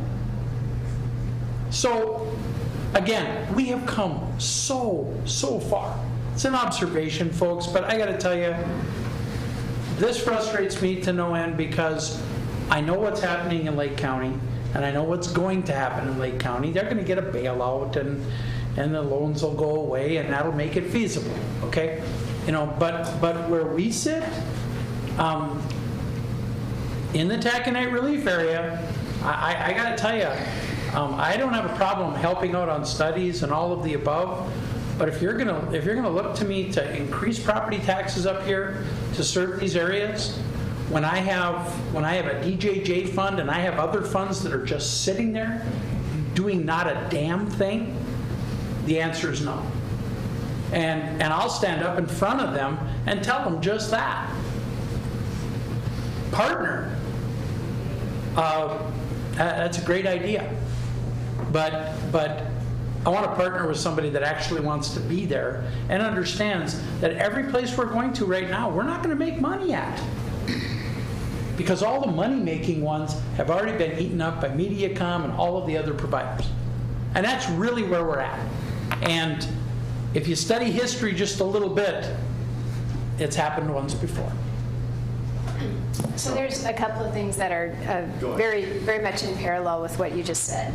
So the Universal Service Fund is a federal program to get everybody dial tone phone services. Now that is a surtax on everyone's phone bill, if you will. There's discussion at a federal level to now shift the use of that fund to broadband. So that everybody can get a broadband connection that meets the minimum definition, but I think that's too low. We need to raise the bar and really make a meaningful impact for these homes and businesses in our rural areas that are difficult to serve. So at a federal level, there's discussion of money in the infrastructure bill. We don't know how that's going to look yet at the end of the day, but currently the discussion is between $40 to $50 billion that would be invested in fiber to the home broadband services. Maybe not fiber to the home, they haven't made that as specification yet, but that's a lot of money. The last time money was spent for broadband was during the stimulus program, and there was $7.2 billion that was spent. And those of us that were in the industry at the time, we were scrambling like crazy to meet the demand of that program. $30 to $40 billion is a lot more than $7 billion that was spent during the stimulus program. That would have a meaningful impact. You want to have a shovel-ready plan, if you will, that if that becomes available, we could potentially look at that funding source. The state has actually, I think, has done a really good job with their deed program. One really great thing that they did is, number one, they raised the bar. They raised the bar to 100 by 100, and that sort of drives the type of technology that you need to implement. So it's not just the Connect America, get more DSL services out to maybe just meet the minimum definition. Minnesota raised the bar to 100 by 100. That's great. They also set aside $20 million for improving broadband in those unserved areas. So I think we're seeing baby steps, and it takes a village to make this happen. So what we'll be doing next is we'll be looking at how could we pay for this, what are some funding sources, what are some potential partners, what are the partners going to do in terms of their commitment to serving the more difficult areas to serve. So that will be our next steps, if you will. But I absolutely hear you. It's very similar to the electrification of the U.S. 100 years ago. Great. I think if there are no other questions, we should, I don't know, what is the pleasure of the board? Are we going to take a break and go to lunch? Are we going to try and bore through everything? Bore through everything. Okay, thank you very much for the presentation. It's great information. Thank you. Really appreciate your time. Thank you very much. Yep, thank you. We'll take 5 minutes so people can clear the room.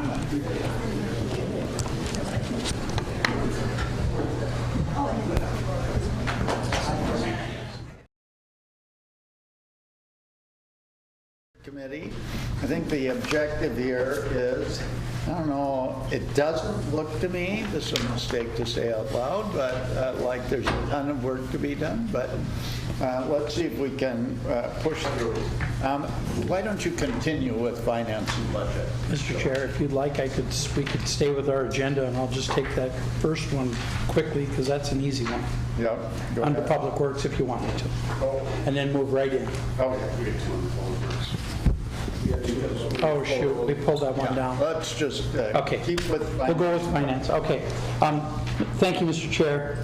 The first order of business after our time specific, there's a change order for the architectural and engineering design services for the GSC North in Virginia. I would move it. Is there support? I'll second. Moved and supported. Administrator Gray. Well, please frame the issue.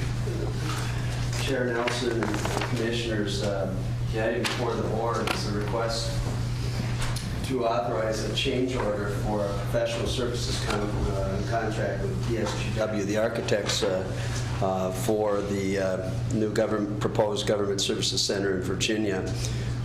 This is a comprehensive, it's not just the design of the building, it's fundamentally the grounds up planning and design services and architectural services in a comprehensive sense. Our initial swag, and somewhat consistent with a holding place in the capital improvement program that was based on current footage, has been really turned on its ear.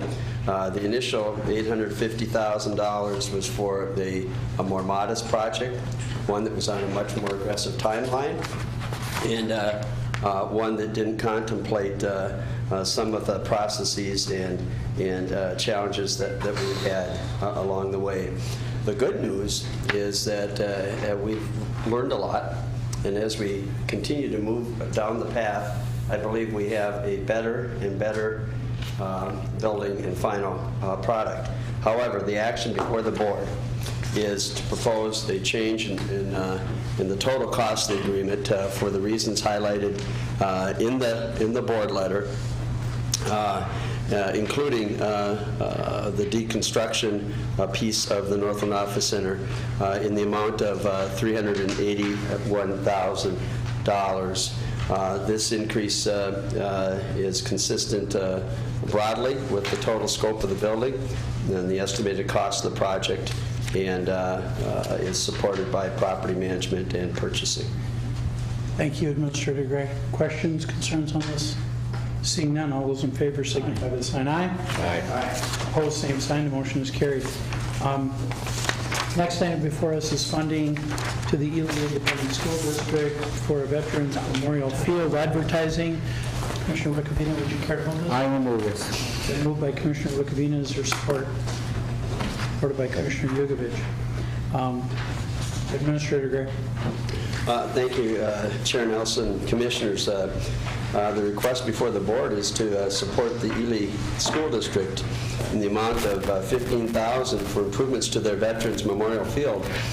And as part of that investment or support, we would include advertising rights at the field, consistent with the recent project we approved for the Western Duluth Little League.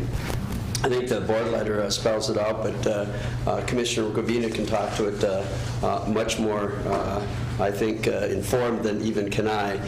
The Ely Baseball Association has been aggressively working to raise monies and at least partially match the county grant.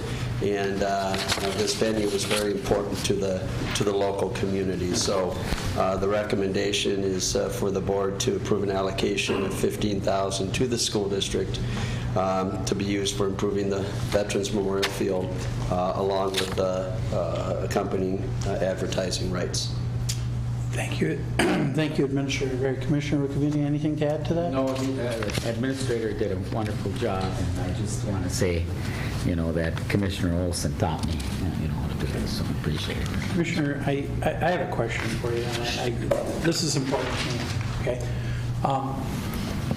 And first I'll preface it with this. For 40 years in business, any kid that came into one of my businesses never left empty-handed. I support the money to them, but I need to know this. Did they ask you, or did you go seek them out? Well, Mr. Chair, actually, the Ely Baseball Club has asked my help as a legislator, and they've also asked it as a county commissioner. But when I saw what had happened at the previous meeting and the justification for it, which was really a good justification, to fix that field up, get some advertising for the county, and in the process host a bunch of tournaments that bring people into St. Louis County. And I knew that Ely is one of the premier baseball towns in the state, actually, hosting both state American Legion and VFW. And so I thought that they should have the same, crack at the bat, so to speak. And I appreciate that. And I appreciate the honesty in answering that. My concern is this, and folks, I can tell you at least one other commissioner got a call immediately from a city in their district. And again, I'm just going to caution this board. I feel like Groundhog Day again, okay? Because I've been down this road, and we did a lot of grants a number of years ago. We've done some very good things, okay? And I just want to caution us, because I believe next year is going to be a very difficult budget year, and these dollars they're important dollars. I am voting for this, Commissioner Rukavina, without a question. I am voting for this. It's for the kids.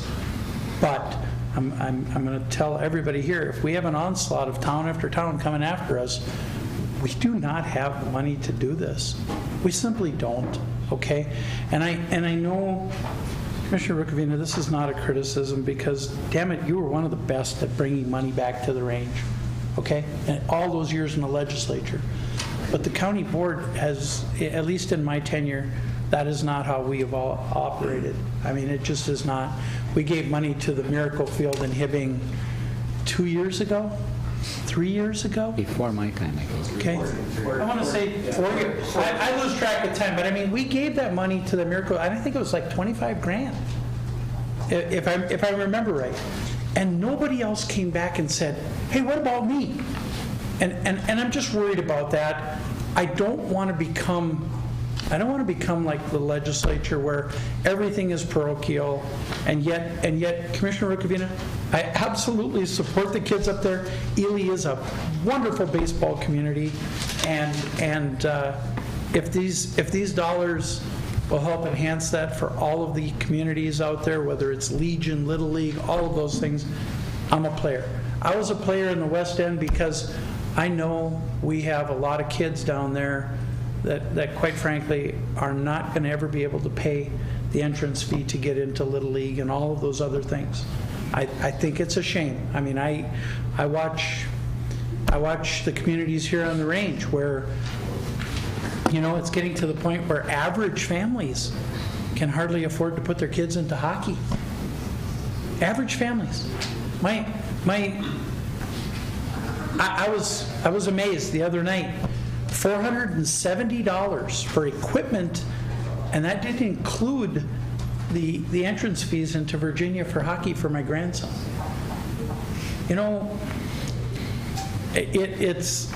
I want these kids all to have an opportunity, I do. But I will tell you, at least from a county standpoint, we're on a little bit of a slippery slope. Let's everyone try to do the best they can, and yet I don't want to turn down when there's specific needs that come to us, that lay it out for us. I'm going to always vote yes, just like I've always given from my businesses to kids. I've turned down adults every time, but kids I've always given to. They never left empty-handed. And so you have my vote. I'm hopeful that the message I'm giving out here is just a little bit of a one of caution for everyone, because I expect that we're going to get other requests, and I'm not really sure how we're going to be able to deal with all of them. And again, no, I understand. Tom, I admire your tenacity on going after this stuff. I just hope you understand. I've been this route, and boy, it got ugly in a hurry. Okay, and I'll guarantee you this: it will not happen in my district. I will not bring one because of somebody else bringing one, because and probably will suffer politically for not doing so. But if there's a legitimate need out there someplace, and there's something that we can make a difference on, then you'll see me here advocating for it. Okay, so that's where I'm at. Mr. Chair. Commissioner, I'm chairing this piece. Chair. Commissioner Rukavina, please. Just, you know, we spend a lot of money at our 2 jails, and organized sports helps direct kids in the right direction.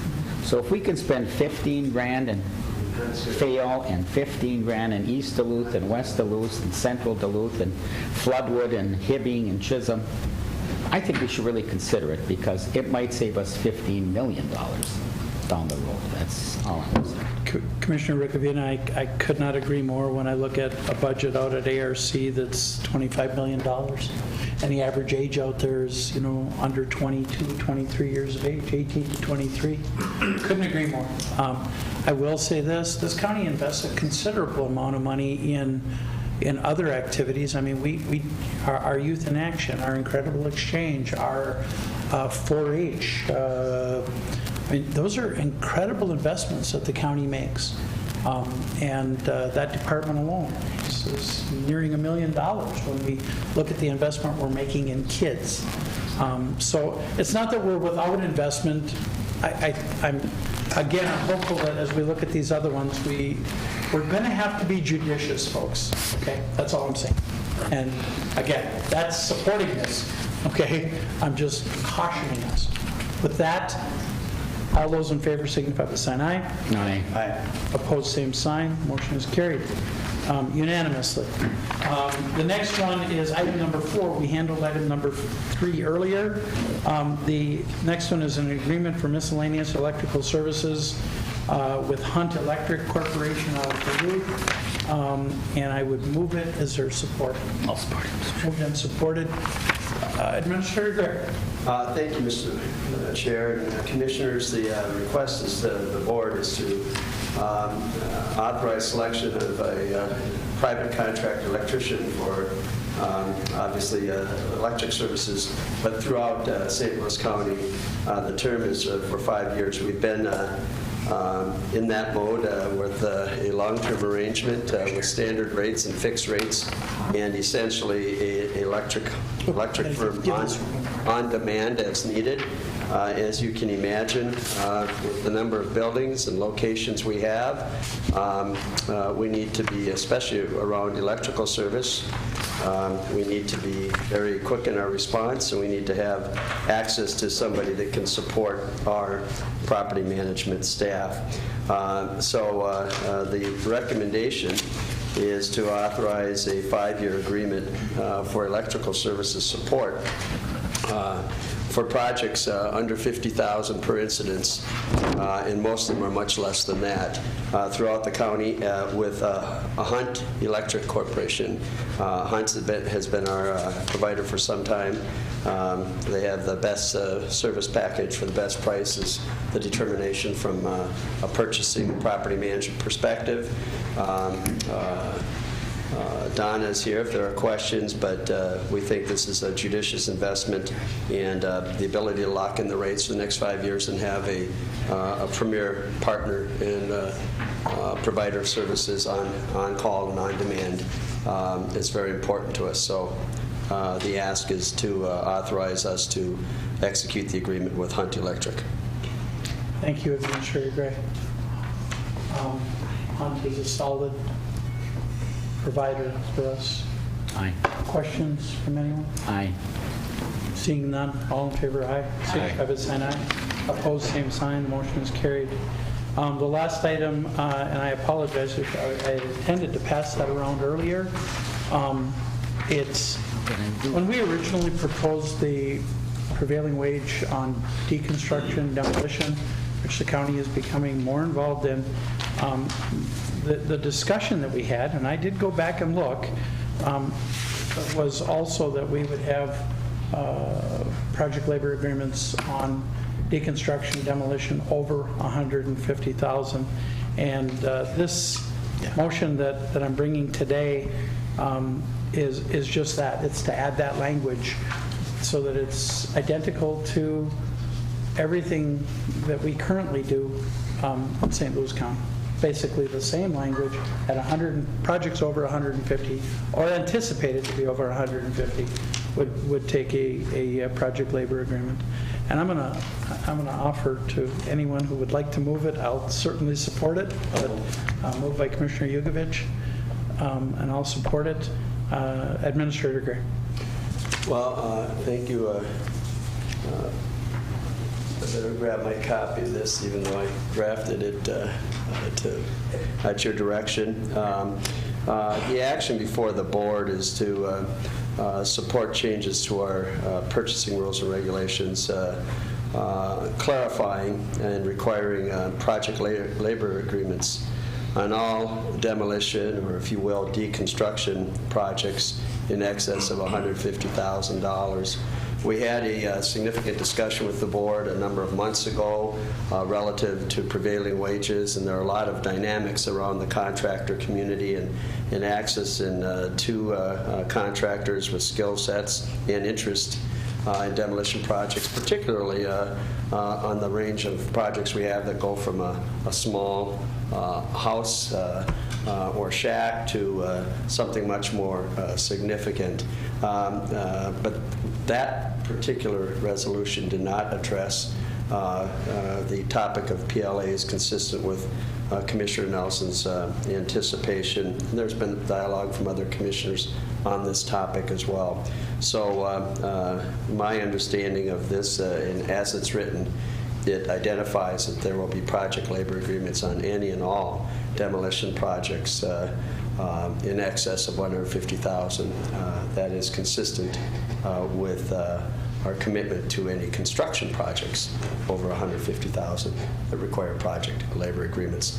The additional resolved, and we'll need to work with the Attorney's Office on this, is to ensure that this is appropriately and properly incorporated into our project labor agreement with the trades. The master agreement. Yes. Okay. Commissioner. Just a question. We've had a number of deconstruction projects, or demolition projects, whatever you want to call them, recently that, unbeknownst to us, there's an adjoining wall. I know there was one in Eveleth, one in Chisholm, where it spikes it up another 30 or 40. Barb knows what I'm talking about. We all do. So if you add that up then, and if it goes over $150,000, and it might have been a $100,000 project, and there's a $60,000 extra coming out, what would we do in a situation like that? Can you answer that, Kevin? Commissioner Gray, can I take, our Administrator Gray, I want to take a shot at that. We'd have to reduce his pay if we called him Commissioner. I know, that's what I said. Don't. Anyhow, Commissioner Rukavina, if you recall at our meeting in Rice Lake, I'm sorry, you weren't at our meeting in Rice Lake, I apologize, but at our meeting in Rice Lake, one of the things I brought up is that our Iron Range communities have some very unique situations on buildings in our downtown areas. They were mandated to build with masonry because of the significant fires, and many of those buildings were actually built, after the fact, in between the two buildings. And that's why I guess I look to our experts. I mean, if it's anticipated to go over that, but we're not going to be able to anticipate everything. We're just not. And so if there's a and even today, under all of our PLAs that we do for road construction, if we have one at 140 and they hit the ground and they find a rock as big as a Buick, there's a $10,000 charge, and then it would push it over the 150. But you can't go back and put a PLA on something that's already been issued. So I cautioned our land department and our folks in planning that are doing such a great job. I want to hug Darren every day, but the fact of the matter is that if we anticipate they're going to go over that, then when we bid it out, we just simply go to the anticipated amount. I still want to leave, and this, folks, I'm going back a lot of years. When we put PLAs in place, they were designed to make certain that we had the safety standards that are part of the training that all of our tradespeople go through. That was one of the significant discussion points. The second piece was the fact that we wanted to keep those dollars at home, okay? And the third piece was the fact that we actually don't have to deal with payroll. We don't have to deal with anything. There's a PLA.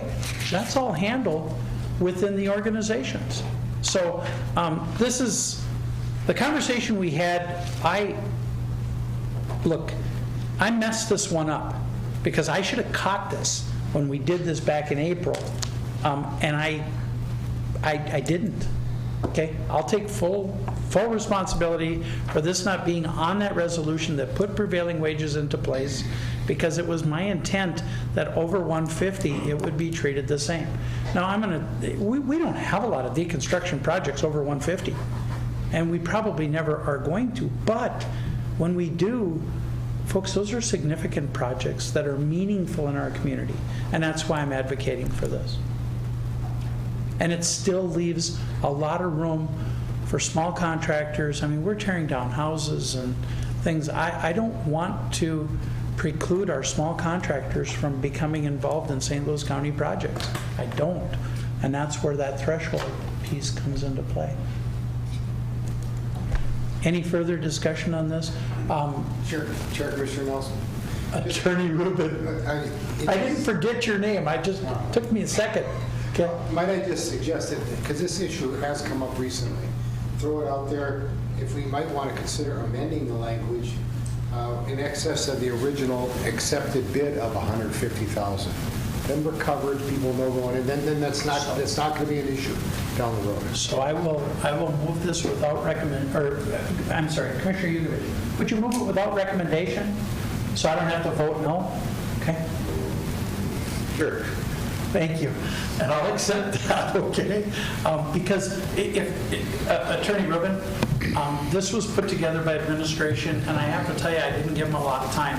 So it'll give us a couple weeks to, if you have suggestions on that to more clearly meet the intent of this board, I would like to see those revisions in there. So we'll do it without recommendation, and we'll go from there. Okay? Everyone understand? Without recommendation? All those in favor? Mr. Chair. I'm sorry, Commissioner Rukavina. Just a quick comment. Recently, Commissioner Jugovich had some reservations, consternation, if you want to call it that, on our PLA, having PLAs for chip seal. And so I'm just wondering if we're going to have that discussion in the near future or when that will occur. Just to bring it up. Commissioner Rukavina, I'm appearing tonight in front of the Iron Range Labor Assembly, or Iron Range, not Labor Assembly, in front of the building trades, Iron Range Building Trades. I got to tell you that 97% of our projects next year, including chip seals, have PLAs, okay? And if somebody wants us to do more than 97%, then they should find another horse to ride, because I'm all done. So. But 97%, because our department has heard us loud and clear, and they're being wrapped into the projects. They're being done a year later, but they're all being done within the context of that larger contract. And it's a great way of doing business. And it's something that we all asked for 2-3 years ago, and quite frankly, Public Works has made it happen. By the way, just a little FYI, we're the only county in the United States of America, that has PLAs on federal projects. We're it. So I'm not listening anymore to complaints, because the fact of the matter is this board has had a tremendous commitment to local labor, and we show it every day. So if the original contract that we put into place, working with labor, did not contemplate maintenance items, but we're wrapping them in an effort to get it done.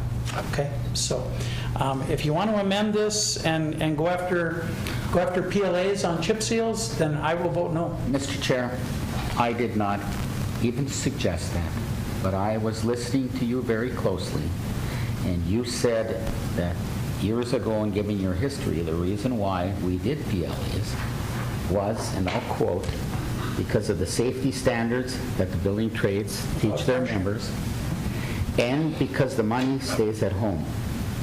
And I watched for 2.5 years now, and I brought it up as $16 million left this county, didn't stay at home. And I saw some of those workers on those roads all summer long on the chip seal. I'm telling you, there were no safety standards by anybody training them. So that's why I brought it up. And that's what you said, the reason why we had PLAs, and neither of those happened. And I will argue that anytime you bid out jobs, you bid them out. It's not maintenance, it's construction. Enough said. I know next year we only got $1 million or $1.5 million left, but I watched in dismay as that 0.5% sales tax fluttered out of this county, and those people working on these projects were living sometimes states away, and certainly 300-400 miles away. That's all I'm saying.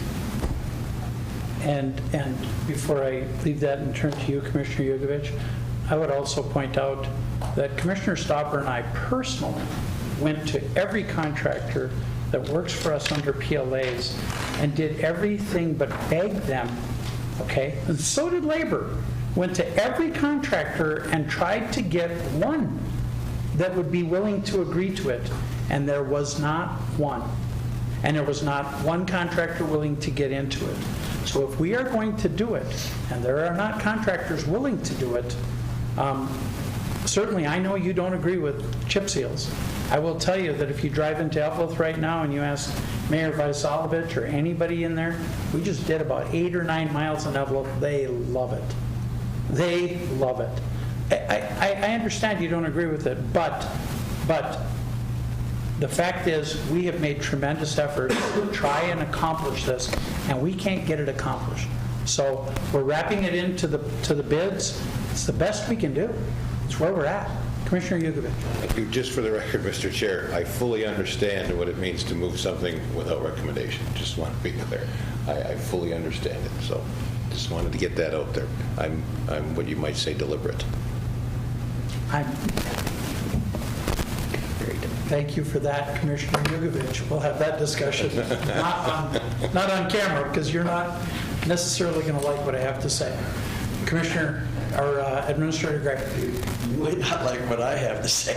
I seldom do. Go ahead. You're not taking the word. At least you're in good company. I've got the 7 of you that are in that same boat many times. Kidding aside, I hope kidding aside, on the PLA front regarding chip seals, we have made a commitment to the board, and Commissioner Jugovich spearheaded this to bid out the chip seals this year, the maintenance projects, to see if we can get the PLAs in bids. So I think that commitment's been made, and I've sensed support across the board for that. And I think the proverbial proof will be in the pudding, and on contractors having the desire, the wherewithal, or the to get into that line of business. So I just wanted to affirm that to Commissioner Jugovich. We've been working with him on that. Secondly, with respect to change orders, when we have these, particularly the scenario that Commissioner Kavina noted, where there's the building that all of a sudden we're going to have significant structural issues with the building if we don't do something different. That does follow the same course. It's impossible to shift gears with the contractor that's on site and given the circumstances. So in the case of in Eveleth, of course, we were following prevailing wage rules, but the total initial project price was estimated far below $150,000, so it did not have a PLA. We didn't have the policy that's proposed today in place, and I suspect and sense of support for that. But on the prevailing wage front and on any estimate, we are very conservative. I think that there's probably a 20 or 25% swag in our estimate. So when in doubt, if it's close to a number, we go with the prevailing wage. So I think that project was bid out at $78,000 or $75,000 in that range. It had a prevailing wage on it, even though our hard limit by rules is $100,000. But purchasing through Donna and Barb through her shop, Darren et al., make sure that we don't trust an estimate, that we don't go in there and lowball the estimate so that we can avoid a prevailing wage or a PLA requirement, I guess is what I'm trying to say, just so the board knows that. We also don't allow bids in our budgets that go over subsequent years, so that, like, you can't bid out half the project in December and the other half in January. Pretty tight on. Director Gottschalk. Thank you, Mr. Chair, Commissioner Nelson, Commissioners. Purchasing has been working with County Attorney's Office on a number of changes to purchasing rules. If it would please the board, purchasing would be willing to prepare not only those changes for your review, but we could incorporate the PLA language. And it sounds like maybe if we got a directive motion, we could bring all of these changes back to the board, either in a workshop format or to the next board meeting, so you can actually see the language that would be used in the revised purchasing rules document. And Chair Commissioner Jewell, my comment to that would be this. If we pass this today and it subsequently passes on November 7th, the likelihood of us bidding out one over 150 in the next several months is probably nil. But at least we would have this in place, and I would like to see the purchasing rules come back. The last time we did a comprehensive look at the purchasing rules was in my first year on the board, and Commissioner Fink and I and Commissioner Crone were on the subcommittee that worked on the purchasing rules. So it's been 15 years since we really have dug into those. I would like to see them, Mr. Chair, on a workshop. I don't know that we have time yet this year, but certainly, in the first quarter of next year, I think that would be very appropriate. So there's consensus around that. Administrator Gray, I don't think you need a directive motion to make that happen. Excuse me, Mr. Chair, Commissioners, Director Gottschalk, we're on that path already, so we'll certainly, but you have my assurance, whatever the board concludes to do or not to, on whatever timetable, there'll be a PLA and a contract over $150,000. So, okay, very good.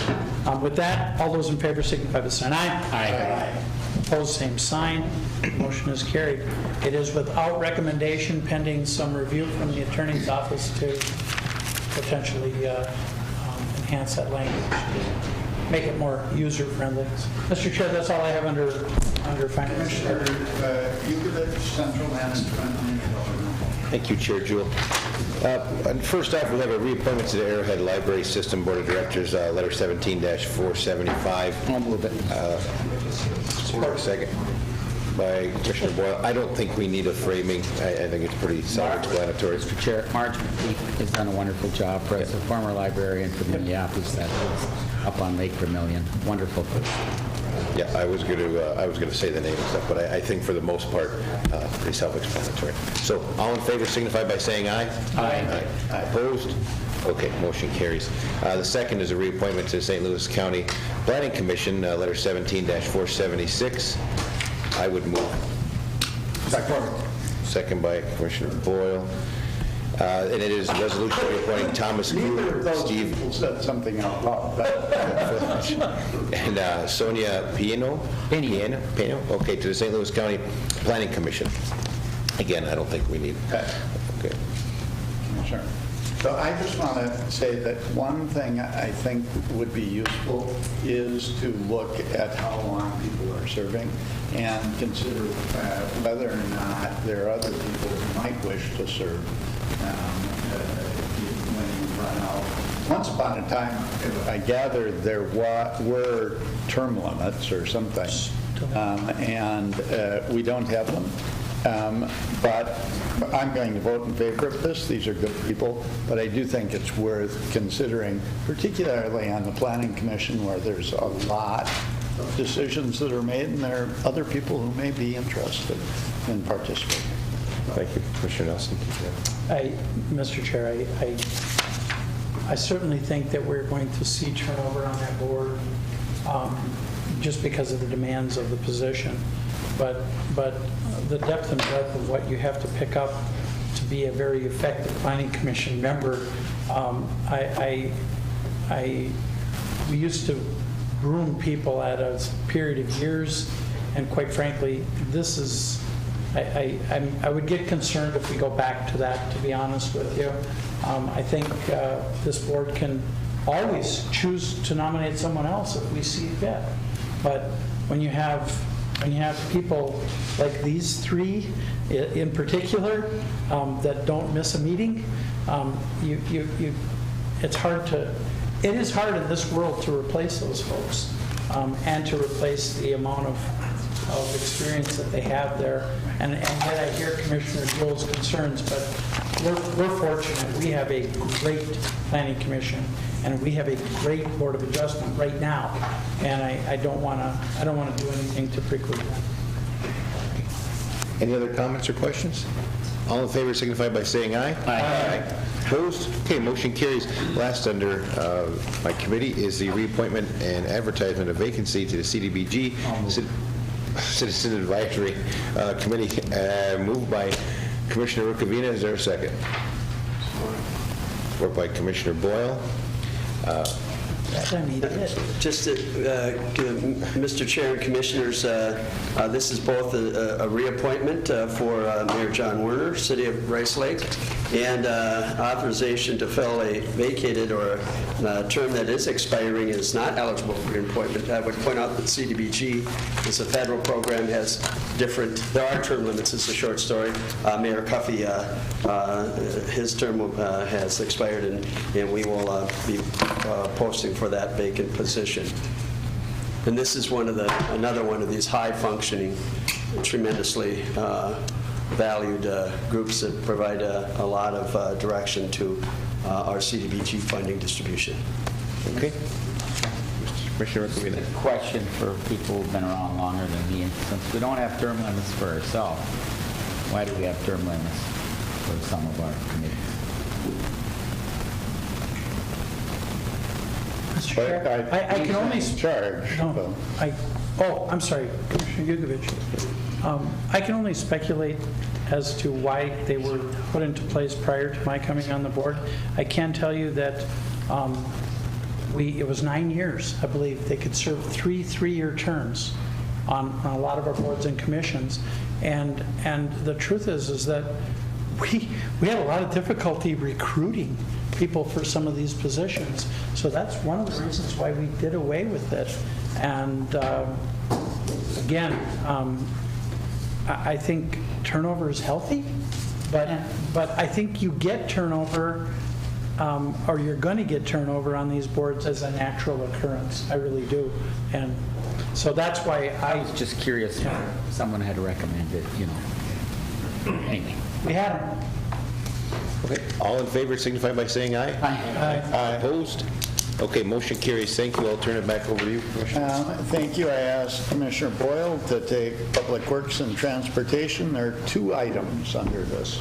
We got board letter 17-470, awarding a tie bridge guardrail project at 4 locations in the county to Low Bidder Redstone Construction. I'll move it. Support. Support by Rukavina. Administrator Gray. Well, thank you, Chair Boyle. The action for the board is to award a guardrail project for the locations identified in the map accompanying your packet. And most of these, by the way, are related to approaches and bridges and part of some safety identification by our Public Works Department. So there are 4 locations. The bid is approximately $142,000, a little bit higher than the engineer's estimate, but within reason. And we're excited to get this project completed. And these will be utilizing transportation sales tax funds. Commissioner comments? Seeing none, all those in favor, please say aye. Aye. Opposed? Passes. Then we have board letter 17-465, purchase of Caterpillar Dozer Certified Powertrain Plus Machine Rebuild. I'll move it. Do I support? Support. Support by Commissioner Nelson. Administrator Gray. Well, Mr. Chair, maybe I could expedite it. My only question was, and that's certainly easily understandable and a good project, I just wanted to know, we had this discussion about powertrains and that for graders. Will these be worked on in Buell? Commissioners, I believe this will be done in Shakopee. Repairs would be done in Buell, but the initial rebuild would be done south, but everything done here under warranty would be back in Buell. All right. So, Commissioner Jugovich, are we incapable of doing it here? Is that to get the warranty, you have to do it in Shakopee? Mr. Chair, I believe that that's where they do the rebuilds. I don't think there's a question of, some would stay in Buell, some would move over. I think they're more than capable of doing it. That's something that Caterpillar Ziegler would have to figure out with their parent company. But at the end of the day, we will get to do warranty work on the machines once we get them back. And if I could, and save $350,000 and keep our current machine in production while we're waiting for the rebuild to come here, so we don't have to trade it in. That's part of the program here. We can keep a productive use of our existing grader. Mr. Chair, to add to this, because we had this conversation once before, the removal and reinstallation of the rebuild, like motors and transmissions, a lot of that is done locally. They don't ship the whole machine. So they'll take an engine out, the engine will go to one facility, get rebuilt. They'll take the transmission out, that'll go to another facility and get rebuilt. And it typically comes back here to get put back together because of transportation costs. Okay, so that's how they used to do it in the past. But the actual rebuild requires machine shop ability that they do not have in Buell. Can't they drive it back from Shakopee?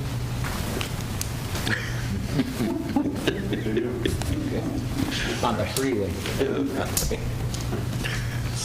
All right, seeing no other comments, all those in favor, please say aye. Aye. Opposed? Future. Great. I think we're done. I do want to say one thing. I have these items here. There are not enough of you here. These are claims that have been put together for what's called the Heroes Fund at the University of Minnesota, Duluth, which supports folks who are veterans coming back to school. And it's a really cool thing. The coins are collectible and are for $10. And be great, given how much we talked about veterans, if people were interested in buying one. Go straight into a process. And if you give me more than $10, I won't turn it down. So, at any rate, these are things for veterans, and it very directly supports the veterans program at UMD. So, With that, anything else from board members? Mr. Chair, if you would pass those around, I'd appreciate it. These? Under other items, tonight, the Minnesota Pollution Control Agency is holding a hearing in Virginia from 4 o'clock to 9 o'clock at the Missouri Community College. And there's some really interesting information in there if y'all would be interested in taking a look at it. I also sent a signature page around that if you care to sign on, I did not bring a resolution. It is a signature page. Look, the wild rice standard is the proposed wild rice standard will have such a tremendously detrimental impact on all of the wastewater treatment plants throughout St. Louis County, as well as on business and industry here in St. Louis County. The proposal, the interesting piece is this. The MPCA says, don't worry about it. We can handle it. We're going to have a low standard, but we'll give you all exemptions. We'll just give you an exemption. What they don't say is those exemptions cost hundreds of thousands of dollars to get. And, of course, the agency gets to keep all the fees from all of the exemptions. And this is purely being driven by the agency and my understanding of it. It's being driven by them for their own self-interest. This is creating a bureaucracy for which they can all have a job for the rest of their lives. The sulfate standard, we're the only state in the United States that has one. And quite frankly, if you're going to grow corn, go find a corn farmer and he'll teach you how to grow corn. But in this case, we threw out all the results from the wild rice paddies in western Minnesota, and I happen to know them really, really well, folks. They're right next to land in Gully that I'm pretty intimate with. And the truth is, to ignore that information, and it's clearly pointed out in the report, to ignore that information, again, is to not ask corn farmers, how do I grow corn? They're adding in the sulfates in order to make the wild rice grow better. In fact, they've identified the top 4 production lakes in the state of Minnesota, studied the soils, and they all have sulfate levels much higher than the proposed level. And these are the top producing wild rice lakes in the state of Minnesota. I am adamantly opposing what they're going to put into place because it's political, it's not science-based. And for my fellow board members, again, the input on that is from 4 to 9 tonight. I did provide the letter if you cared to sign on it. I will certainly be presenting that tonight at the board meeting, and I appreciate the time to take a look at it. Thank you, Mr. Chair. Anything else? Mr. Chair, piggybacking on what Commissioner Nelson said, this is a very important issue, not just for St. Louis County, but for the entire state. And it's disturbing to me that the only industry right now being required to meet this rule, when there are all kinds of industries violating it, is the mining industry. Mike. And so, just as a note, the Western Lake Superior Sanitary District is discharging 265 milligrams per liter into Lake Superior, and it could be a significant impact on the city of Duluth. So just a comment on that. And I do have one other thing, Mr. Just let me ask, so where did you get that information? I got it from the director of the Western Lake Superior Sanitary District at a meeting in Mountain Iron a few, 6 months ago? 6 months ago, yeah. And I asked him because I knew from the PCA that the number was high, and he told me, yeah, it's 265. I have different information that they say they aren't, but I don't, you could be right. Well, So keep on going. I'm like a broken watch, I'm right twice a day. Yeah. Anyway, I do have to hand out to you, I don't know if I have enough, but just so you know, at the next committee of the whole, I want to revisit the issue of St. Louis County being involved in the school trust exchange, and I have a very simple resolution actually submitted to me, either resolved further there by Steve Hobbs from the Conservation Fund that agrees with me. And I'm just going to offer, not resolve further, I want my own resolution. And all it's going to say is this: I'll work with Administrator Gray on the whereas and whereas. But I do have a little bit of change, and I talked to Mr. Hobbs this morning, and he agreed with me. And all I'm going to say is that the St. Louis County Board support for the Plan B model of approximately 50,000 acres is predicated on the federal state land exchange and acquisition by the Plan B model, proceeding in a tandem in accordance with the hybrid purchase exchange model of approximately 30,000 acres agreed to by multiple. So I will be offering that, and I'd appreciate your support. And if anybody has any questions on it, they can call me, but I think it's basically kind of what we intended, but what wasn't actually stated. That's all I have, Mr. Chairman. Do you want to hear about my vacation? No, not right now. It won't take long. Let me tell you something. I am so proud to be an Iron Ranger because my wife and I got off the beaten track and went to 10 states through little communities, and everywhere we went, I saw the steel that needs to be used by modern society, and I felt great that 90% of the ore for that steel came from this. So does that This county. Okay. One heads up. Yes, I will recognize you. We just received a flyer from the Chamber of Commerce. We've been working with them on the St. Louis County Days already at preliminary basis. We tentatively identified they have as Friday, November 10th, for the Stakeholders Breakfast, the annual event. So November 10th, Friday, that is Veterans Day, but at the College of St. Scholastica. So that's the annual kickoff breakfast that is hosted and has been recently hosted by St. Scholastica. Doesn't anybody deer hunt in Duluth? Or? I'll leave it at that. A lot of folks in the chamber do. It's just a beautiful buck somebody put down in Duluth. Yeah, in Duluth. Okay, seeing nothing else, is there a motion to adjourn? So moved. Second. Is there a second? Second. Second. All those in favor? Aye. Those opposed, motion carries, and we I think are Tommy out. should be the one to go to Shakopee and drive the great.